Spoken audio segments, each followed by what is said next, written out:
الحمد لله رب العالمين والصلاة والسلام على أشرف الأنبياء والمرسلين نبينا محمد وعلى آله وصحبه أجمعين. ബഹുമാന്യരായ സഹോദരന്മാരെ, സഹോദരികളെ, ഈ പരിപാടിയിൽ നമ്മുടെ ജീവിതത്തിൻ്റെ നിലനിൽപ്പുമായി ബന്ധപ്പെട്ട ഒരു വിഷയത്തെ സംബന്ധിച്ചാണ് സംസാരിക്കുന്നത്. മതം മനഃശാന്തിയുടെ മാർഗം എന്ന വിഷയത്തെക്കുറിച്ച് ആലോചിക്കുമ്പോൾ നമ്മുടെ ജീവിതത്തിൻ്റെ വളർച്ചയും വികാസവും അതിൻ്റെ നിലനിൽപ്പും എത്ര പ്രാധാന്യത്തോടു കൂടിയാണ് നാം കൈകാര്യം ചെയ്യേണ്ടത് എന്ന് ആലോചിക്കേണ്ടതുണ്ട്. ഈ കാലഘട്ടത്തിൽ ശരീരത്തെക്കാൾ ഏറെ പഠനങ്ങൾ മനസ്സിനെക്കുറിച്ച് നടന്നുകൊണ്ടിരിക്കുന്നുണ്ട്. മനഃശാസ്ത്ര പഠനങ്ങൾക്ക് പുറമെ മനസ്സും ശരീരവും കൂടി ബന്ധപ്പെട്ട ആരോഗ്യ പ്രശ്നങ്ങളെക്കുറിച്ചുള്ള പഠനങ്ങളുമുണ്ട്. ശാരീരികമായ പല അസുഖങ്ങളും ഉണ്ടാകുന്നത് പോലും മാനസികമായ അവസ്ഥയുടെ താളം തെറ്റലാണ് എന്ന് പറയുന്നുണ്ട്. ഇവിടെ എന്തിനാണ് ജീവിക്കുന്നത് എന്നറിയാതെ, ഒരു ലക്ഷ്യവുമില്ലാതെ, ഒരു പ്രതീക്ഷയുമില്ലാതെ സ്വയം ആത്മഹത്യ ചെയ്യുന്ന ആളുകളുണ്ട്. സ്വയം ആത്മഹത്യ ചെയ്യുന്നതോടൊപ്പം കുഞ്ഞുങ്ങളെയും ഭാര്യ ഭർത്താക്കന്മാരെയുമൊക്കെ കൊലപ്പെടുത്തി അവരുടെ ജീവിതവും കൂടി അവസാനിപ്പിക്കുന്ന ആളുകളുണ്ട്. ഈ ജീവിതത്തിൽ എന്താണ് ചെയ്യേണ്ടത്, ചെയ്യാൻ പാടില്ലാത്തത് എന്ന് അറിയാതെ ജീവിതം തുലച്ചു കളയുന്ന ആളുകളുണ്ട്. മദ്യവും മയക്കുമരുന്നും ഉപയോഗിച്ച് അതിനടിമയായി അവസാനം ജീവിതം താളം തെറ്റിപ്പോയ എത്രയോ മനുഷ്യരുണ്ട്. ഇപ്പോൾ മനുഷ്യന് ഒരു വീക്ഷണവും ഒരു തീരുമാനവും ഉണ്ടാകേണ്ടത് മനസ്സ് സമനിലയിൽ നിൽക്കുന്നത് കൊണ്ടായിരിക്കും. അങ്ങനെയാണ് അതുണ്ടാവുക എന്ന് നാം മനസ്സിലാക്കണം. മനുഷ്യനൊരു അത്ഭുത ജീവിയാണ്. നേരത്തെ മൗലവി സൂചിപ്പിച്ച പോലെ നമ്മൾ മനുഷ്യരായി എന്നത് വലിയ ഒരു നിഅമത്താണ്. മനുഷ്യരിൽ അള്ളാഹുവിൻ്റെ വഴിയിലേക്ക് എത്തിച്ചേരാനും ആ മാർഗത്തെക്കുറിച്ച് ചിന്തിക്കുവാനും അവസരമുണ്ടായി എന്നത് അതിലും വലിയൊരു അനുഗ്രഹമാണ്. നാം ഓർത്തു നോക്കൂ, ഇപ്പോൾ നമ്മളിവിടെ അള്ളാഹുവിന് ഇഷ്ടപ്പെട്ട കാര്യങ്ങൾ പറയുകയും കേൾക്കുകയും ചെയ്യുന്നു. പല തിരക്കുമുണ്ടായിട്ടും പല ഏർപ്പാടുകളും ഉണ്ടായിട്ടും ഇതൊരു നല്ല കാര്യമാണ് എന്ന് നമുക്ക് തോന്നി നമ്മളിതിൽ എത്തിച്ചേർന്നിരിക്കുന്നു. എത്രയോ ആളുകൾ ഇതിനെക്കുറിച്ചൊന്നും ചിന്തിക്കാത്തവരുണ്ട്. എന്ത് മതം, എന്ത് ഖുർആൻ, എന്ത് സുന്നത്ത്, എന്ത് റസൂൽ ഒന്നും ആലോചിച്ചിട്ടില്ലാത്ത മനുഷ്യർ അവരങ്ങനെ ജീവിക്കുകയാണ്. നാം മനസ്സിലാക്കേണ്ട ഒരു കാര്യം, മനുഷ്യന് വെറും ഭൗതികമായി പഠിക്കുകയും ഭൗതിക ആവശ്യങ്ങൾ മാത്രം ആവശ്യങ്ങളായി കരുതുകയും ഭൗതിക ശരീരത്തിൻ്റെ പ്രശ്നങ്ങൾ മാത്രം പ്രശ്നങ്ങളായി കാണുകയും ചെയ്യുന്നത് മനുഷ്യനെ പൂർണ്ണ രൂപത്തിൽ മനസ്സിലാക്കാത്തത് കൊണ്ടാണ്. എന്താണ് മനുഷ്യൻ്റെ പ്രശ്നം? ഒരുപാട് പഠനം നടക്കുന്നുണ്ടല്ലോ. മനുഷ്യൻ്റെ പ്രശ്നം എന്താ? തൊഴിലില്ലായ്മ ഒരു പ്രശ്നമാണ്. ആരോഗ്യം ഒരു മനുഷ്യൻ്റെ പ്രശ്നമാണ്. ജീവിതത്തിൽ അങ്ങനെ പല പല പ്രശ്നങ്ങൾ, സാമ്പത്തികം പ്രശ്നമാണ്, ഒരുപാട് പ്രശ്നങ്ങൾ. അതുകൊണ്ട് തന്നെ മനുഷ്യൻ്റെ അത്തരം പ്രശ്നങ്ങൾ തീർത്ത് അവൻ ആവശ്യമായ ഭൗതിക വിഭവങ്ങൾ നൽകുക എന്നത് അങ്ങനെ ചിന്തിക്കുന്ന ആളുകളുടെ ഒരേ ഒരു ലക്ഷ്യമാണത്. ശരി, നമ്മൾ അങ്ങനെ മനുഷ്യൻ്റെ ഭൗതികമായ ആവശ്യങ്ങളെല്ലാം നിർവഹിച്ചു എന്ന് വിചാരിക്കുക. ഇപ്പോൾ നമ്മുടെ സർക്കാരുകൾ മാറി മാറി വരുമ്പോൾ പ്രഖ്യാപനം നടത്തും. ഇപ്പോൾ 2010 എല്ലാവർക്കും ആരോഗ്യം, 2010 എല്ലാവർക്കും വൈദ്യുതി, അതല്ലെങ്കിൽ എല്ലാ വൃദ്ധന്മാർക്കും പെൻഷൻ, കർഷക തൊഴിലാളികൾക്ക് ഇന്ന ആനുകൂല്യം, ഇതൊക്കെ നമ്മൾ സർക്കാരുകളുടെ പ്രഖ്യാപനമായി കേൾക്കാറുണ്ട്. ഇതൊക്കെ ഉണ്ടായെന്ന് വിചാരിക്കാം. എന്നാൽ മനുഷ്യൻ്റെ പ്രശ്നങ്ങൾ പരിഹരിക്കുമോ? ഇപ്പം പണം മാത്രമാണ് പ്രശ്നമെന്ന് വിചാരിക്കുന്നു ചില ആളുകൾ, ദാരിദ്ര്യം. പക്ഷെ ചില ആളുകൾക്ക് പണമാണ് പ്രശ്നം. പണമില്ലാത്ത സമയത്ത് ഉണ്ടായിരുന്നതിനേക്കാൾ മോശമായ ഒരു ജീവിതത്തിലേക്ക് പോയതിന് കാരണം പണമാണെങ്കിലോ, അപ്പോൾ അവൻ്റെ പ്രശ്നം പണമാണ്. അധികാരമൊന്നുമില്ലാത്ത സമയത്ത് നന്നായി ജീവിച്ച ഒരു മനുഷ്യൻ അധികാരം കിട്ടിയപ്പോൾ കൂടുതൽ മോശമായെങ്കിൽ അവൻ്റെ പ്രശ്നം അധികാരമാണ്. ആരോഗ്യമില്ലാതിരുന്ന സമയത്ത് നന്നായി ജീവിച്ച ഒരാൾ ആരോഗ്യം കിട്ടിയപ്പോൾ കൂടുതൽ ആയി തീരുകയാണെങ്കിലോ അവൻ്റെ ജീവിതത്തിൽ ഒരു വലിയ പ്രശ്നം അവന് കിട്ടിയ ആരോഗ്യമാണ്. അപ്പോൾ ഈ ദുനിയാവിൽ അള്ളാഹു നമുക്ക് നൽകിയിട്ടുള്ള ഗുണങ്ങളൊക്കെ തന്നെയും അത് അള്ളാഹുവിൻ്റെ മാർഗത്തിൽ ഉപയോഗപ്പെടുത്താൻ കഴിയുന്നവൻ മാത്രമാണ് ഭാഗ്യശാലി. അല്ലാത്തവൻ ഇതൊരു ഭാരവും ഒരു നാശവും ഒരു ശാപവുമായി തീരും. ഇത് ഞാൻ ഇങ്ങനെ വിശദീകരിക്കാനുള്ള കാരണം, ഇന്ന് ആളുകളിൽ വലിയൊരു വിഭാഗം ആളുകൾക്ക് ഇപ്പോൾ ആവശ്യം മനഃശാന്തിയാണ്. മനഃശാന്തിയെക്കുറിച്ച് ആലോചിക്കുന്നവരും ചിന്തിക്കുന്നവരും, എന്നിട്ട് മനസ്സിന് അല്പം സ്വസ്ഥത കിട്ടാൻ എന്തുണ്ട് വഴി എന്നന്വേഷിച്ച് ശരിയല്ലാത്ത പല വഴികളിലും ചെന്നെത്തുന്നുണ്ട്. ഇപ്പോൾ പല നാടുകളിലും വളർന്നു വരുന്ന ആത്മീയ കേന്ദ്രങ്ങൾ, ധ്യാന കേന്ദ്രങ്ങൾ, സിദ്ധ കേന്ദ്രങ്ങൾ, അങ്ങനെ പലതും മനുഷ്യൻ്റെ ഈ ഒരു ആഗ്രഹത്തെ ചൂഷണം ചെയ്യുകയാണ്. എനിക്ക് എല്ലാം ഉണ്ട്, എല്ലാമായി, പക്ഷെ ഒരു സ്വസ്ഥതയില്ലല്ലോ. അപ്പോൾ എവിടെ ഒരു സ്വസ്ഥത, ഒരു സമാധാനം എന്ന് ആഗ്രഹിക്കുന്ന മനുഷ്യരെ ചെന്നെത്തുന്നത് ഇത്തരം കേന്ദ്രങ്ങളിലാണ്. ഈ കേന്ദ്രങ്ങളാകട്ടെ അധികവും അന്ധവിശ്വാസങ്ങളും അനാചാരങ്ങളും ബഹുദൈവ വിശ്വാസങ്ങളും മനുഷ്യൻ്റെ ആത്മീയതയെ ചൂഷണം ചെയ്യുന്ന കേന്ദ്രങ്ങളുമാണ് എന്ന് മനുഷ്യർ അറിയുന്നില്ല. ഇവിടെ എല്ലാവർക്കും ആഗ്രഹമുള്ള, എല്ലാവർക്കും ആവശ്യമായ, എല്ലാവരും കൊതിക്കുന്ന സമാധാനം എന്ന വിഷയം, ആ സംഗതി എങ്ങനെ കൈവരിക്കാൻ സാധിക്കും? അതാണ് നമ്മളിവിടെ ആലോചിക്കുന്നത്. ഖുർആനിൽ പറയുന്നുണ്ട്, അലാ ബിദിക്രില്ലാഹി തത്മഇന്നുൽ ഖുലൂബ്. അറിയുക, അള്ളാഹുവിനെ സ്മരിക്കുന്നതിൽ കൊണ്ട് മനസ്സിന് സമാധാനമുണ്ടാകും. ദൈവസ്മരണ കൊണ്ട് മനസ്സമാധാനമുണ്ടാകൂ എന്നത് ഖുർആനിൻ്റെ പ്രഖ്യാപനമാണ്. അപ്പോൾ മനസ്സമാധാനത്തിന് എന്ത് വേണം? അള്ളാഹുവിനെ കുറിച്ച് ഓർക്കാൻ കഴിയണം.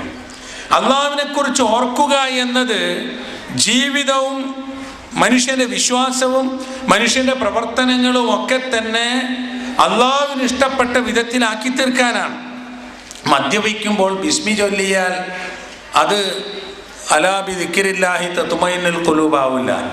കാരണം അള്ളാഹുവിനെ ഓർക്കുക എന്നത് അള്ളാഹുവിന് ഇഷ്ടപ്പെട്ട കാര്യങ്ങൾ ചെയ്യുവാനുള്ള പ്രചോദനത്തോടു കൂടിയാണ്.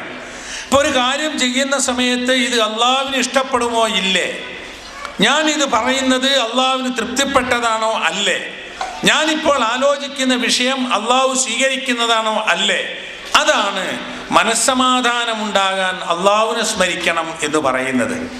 ഇപ്പോൾ നാം കാണുന്ന ഒരു വലിയ പ്രയാസം എന്താണെന്നല്ലേ, നമ്മളൊക്കെ ഒരു മതസമൂഹത്തിൽ ജീവിക്കുന്നവരാണ്. വ്യത്യസ്ത മതവിശ്വാസങ്ങൾ നിലനിൽക്കുന്ന പ്രദേശങ്ങളിലാണ്.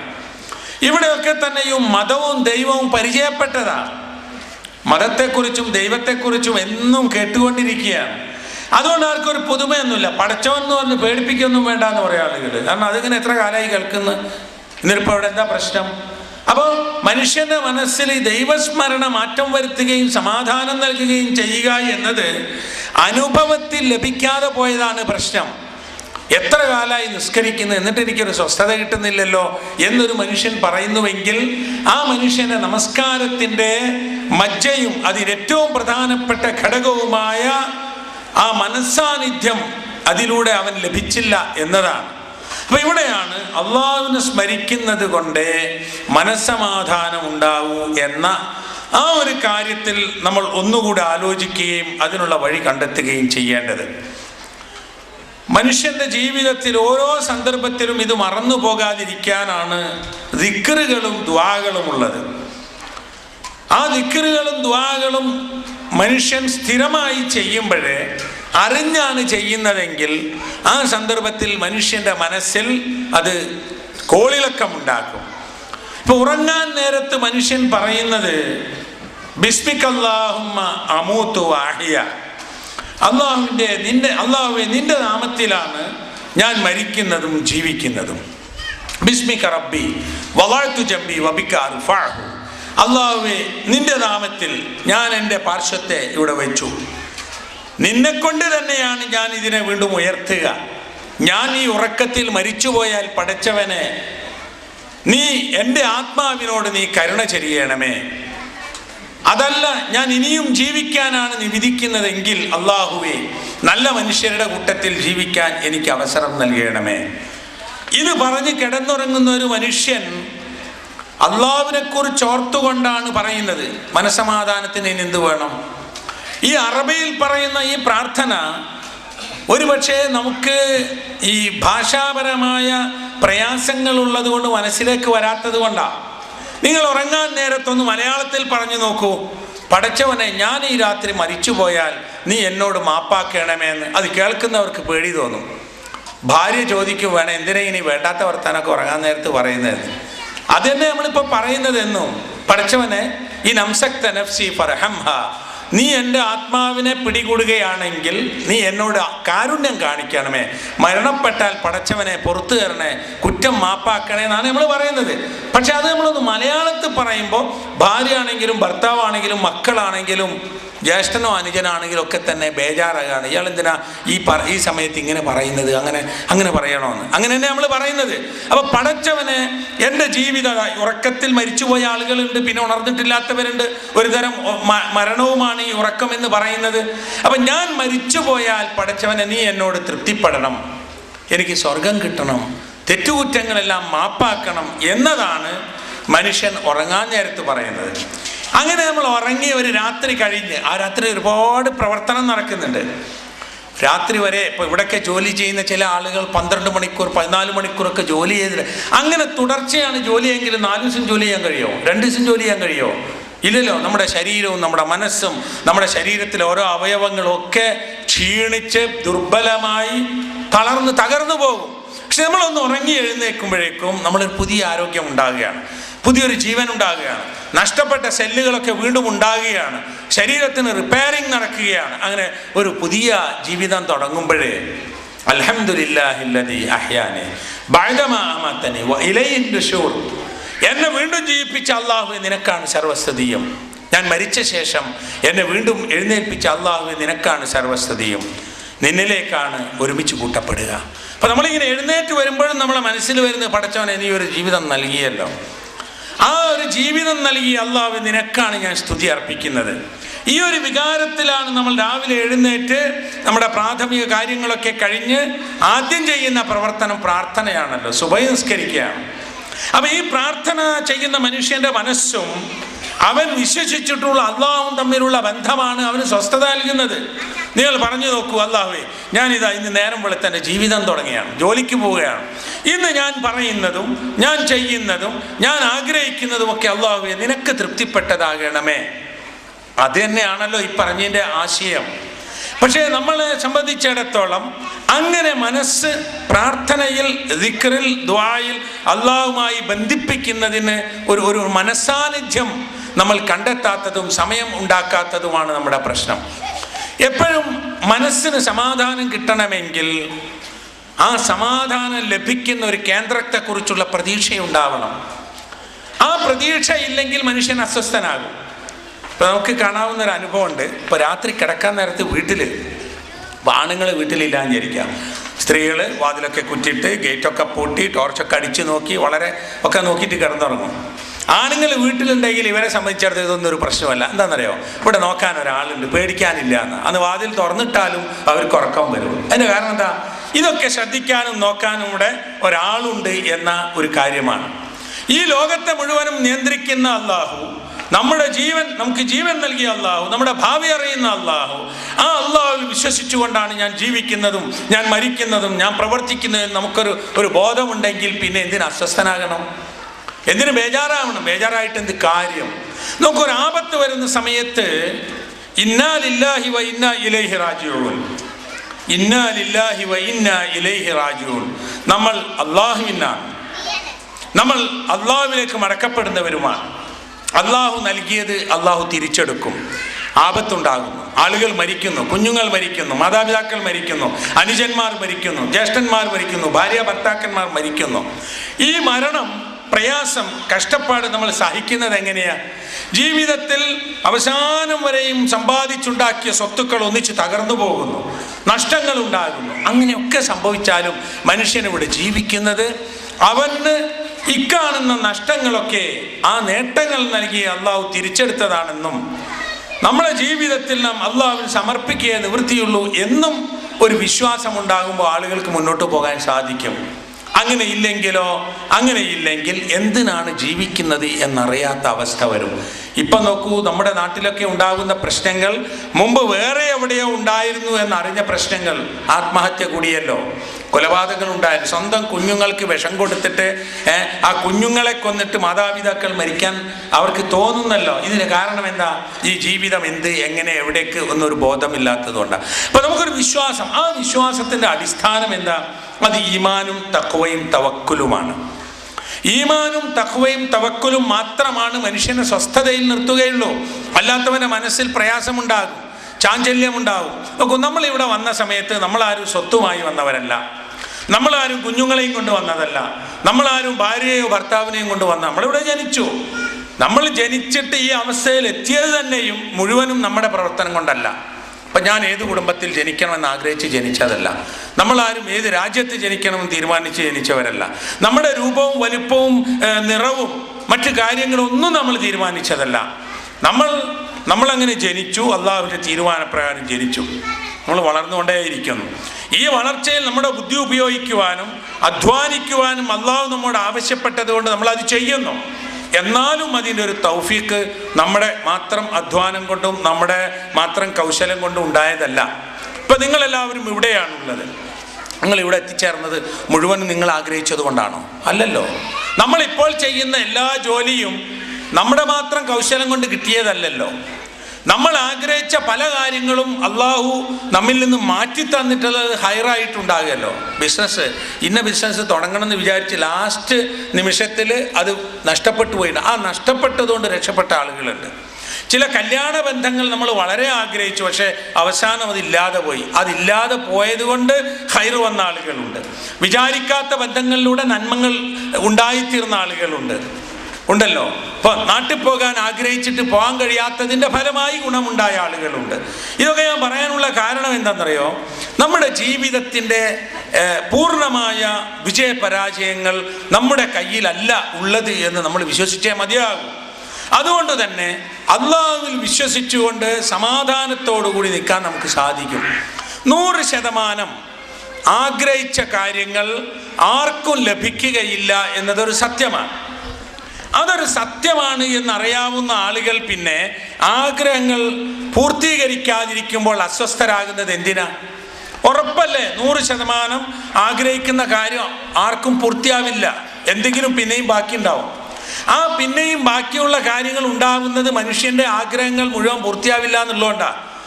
അപ്പോൾ ആഗ്രഹിച്ച കാര്യങ്ങൾ മുഴുവൻ പൂർത്തിയാകാത്ത മനുഷ്യൻ ഇവിടെ ജീവിക്കുന്നത് എങ്ങനെയാണ്? ഇങ്ങനെയാണ് ജീവിതം ഉണ്ടാവുള്ളൂ എന്ന് ആദ്യം നമ്മൾ തീരുമാനിക്കണം. അങ്ങനെ തീരുമാനിച്ചാൽ ബാക്കി നമുക്ക് അഡ്ജസ്റ്റ് ചെയ്യാൻ സാധിക്കും. ഇപ്പം എന്നോടൊരാളൊരു കല്യാണ അന്വേഷണത്തിന് പറഞ്ഞു, എന്താ വേണ്ടത്? അപ്പോൾ അയാൾക്ക് വേണ്ടത് ഇംഗ്ലീഷിൽ ഡിഗ്രിയുള്ള പെൺകുട്ടിയായിരിക്കണം. അത് ധാരാളം ഉണ്ടല്ലോ നാട്ടിലൊക്കെ, അത് പ്രയാസമൊന്നുമില്ല. പിന്നെന്താ വേണ്ടത്? നല്ല തറവാട്ടുന്നായിരിക്കണം, പിന്നെ നല്ല സൗന്ദര്യം ഉണ്ടാവണം, നല്ല മതബോധം ഉണ്ടാകണം, പിന്നെ അതിന് പുറമെ വേറെയും ചില കാര്യങ്ങൾ. അപ്പം ഞാൻ ഇങ്ങനെ ആലോചിച്ച് നോക്കുമ്പോൾ ഇതെല്ലാം കൂടി 2-3 സ്ത്രീകളെ അയാൾ ഒപ്പം കല്യാണം കഴിക്കേണ്ടി വരും. കാരണം എല്ലാം കൂടി എല്ലാവർക്കും ഉണ്ടാവുമോ? എല്ലാം കൂടി എല്ലാം ഉണ്ടാവില്ല. അപ്പോൾ ജീവിതം എന്താ ചെയ്യുന്നത്? ആളുകൾ നമ്മൾ അഡ്ജസ്റ്റ് ചെയ്യാണ്. നമ്മൾ എത്ര പറഞ്ഞാലും ചിലപ്പോൾ പിന്നെയും ഉണ്ടാവും നമ്മൾക്ക് വേണ്ടത്ര തൃപ്തി വരാത്ത ചില ബാക്കി വിഷയങ്ങൾ. അത് ഏതായാലും കുറച്ച് കാലം കൂടെ അല്ലേ ജീവിക്കാനുള്ളൂ, അല്ലേ? കുറച്ച് കൊല്ലം കൂടി ജീവിക്കാനുള്ളൂ. ഈ നമ്മൾ ആലോചിച്ചു എത്ര കൊല്ലം ഉണ്ടാവും? 50 വയസ്സായ ആൾക്ക് നമ്മുടെ നാട്ടിലൊരു ആവറേജ് വയസ്സ് എന്ന് പറയുന്നത് 70 വയസ്സാണ്. അത്ര ആവറേജ് വയസ്സ്. പണ്ടത് 55 ആയിരുന്നു. അപ്പോൾ 70 വയസ്സെന്നൊക്കെ പറഞ്ഞാൽ ഇനി കുറച്ചുകൂടെ ഉള്ളൂ പല ആളുകളെ സംബന്ധിച്ചിടത്തോളം. അതിൻ്റെ ഇടയ്ക്ക് ഇനി ഇപ്പോൾ ഭാര്യയാണ്, ഭർത്താവാണ്, മക്കളാണ്, ഇതിൻ്റെ കോലത്തിലായി തീർന്നിട്ട് മരിക്കണം എന്ന് വിചാരിച്ചിട്ട് കാര്യമൊന്നുമില്ല. നമ്മൾ അധ്വാനിക്കുക, ദുആ ചെയ്യുക, കിട്ടിയത് വലിയ ഹൈറാണ് എന്ന് വിചാരിച്ച് പോയാൽ സമാധാനം ഉണ്ടാവും. കിട്ടിയത് ഹൈറാണ് എന്ന് വിചാരിച്ച് അള്ളാഹുവിൽ തൃപ്തിപ്പെട്ടു പോയാൽ സമാധാനം ഉണ്ടാവും. അത് സ്വത്തായാലും മുതലായാലും മക്കളായാലും ഭാര്യയായാലും ഭർത്താവായാലും ഒക്കെ. അല്ലെങ്കിൽ അസ്വസ്ഥതയാവും. നബി സല്ലല്ലാഹു അലൈഹി വസല്ലം പറഞ്ഞല്ലോ, കീഴ്പോട്ടാണ് നോക്കേണ്ടത്, മേൽപോട്ടല്ല എന്ന് പറഞ്ഞു.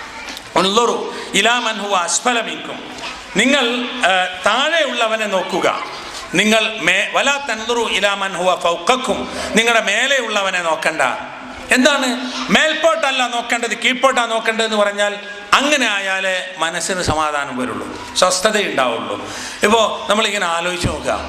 ഞാനിങ്ങനെ ആലോചിക്കുക, എൻ്റെ അടുത്ത വീടും മറ്റൊക്കെ എന്താ ഇപ്പോൾ എൻ്റെ വീട് ഒരു 2-3 റൂമും ഇങ്ങനെയൊക്കെ അറിയാം, മറ്റേ ആളുടെ വീട് എത്ര വലിയതാണ്. ഇനി തിരിച്ചൊന്ന് നോക്കുക, ഞാൻ എത്ര മെച്ചാണ് ഈ കടയിലും പിന്നെ അതുമാതിരി റോട്ടിലും ഒക്കെ കഴിഞ്ഞു കൂടുന്ന ഒരുപാട് കുടുംബങ്ങൾ നാട്ടിലുണ്ടല്ലോ. ആ കുടുംബത്തെക്കാൾ എനിക്കൊരു വീടുണ്ടല്ലോ, ഞാൻ ആ വീട്ടിലാണല്ലോ അൽഹംദുലില്ലാ എന്ന് പറയണ്ടേ? അങ്ങനെ അൽഹംദുലില്ലാ എന്ന് പറയാൻ കഴിയണമെങ്കിൽ താഴോട്ട് നോക്കണം. മേൽപോട്ട് നോക്കിക്കൊണ്ടിരുന്നാൽ മതിയാവില്ല പിന്നെയും. അപ്പം മനുഷ്യൻ ഒരിക്കലും തൃപ്തി വരാതെ ആർത്തിയും കൊതിയും അത്യാഗ്രഹവുമായി മനുഷ്യൻ്റെ മനസ്സ് വിങ്ങും. അങ്ങനെ അത്യാഗ്രഹയായി കഴിയുന്ന മനുഷ്യൻ്റെ മനസ്സിൽ നിന്ന് നല്ല ഗുണങ്ങൾ ഉണ്ടാവില്ല.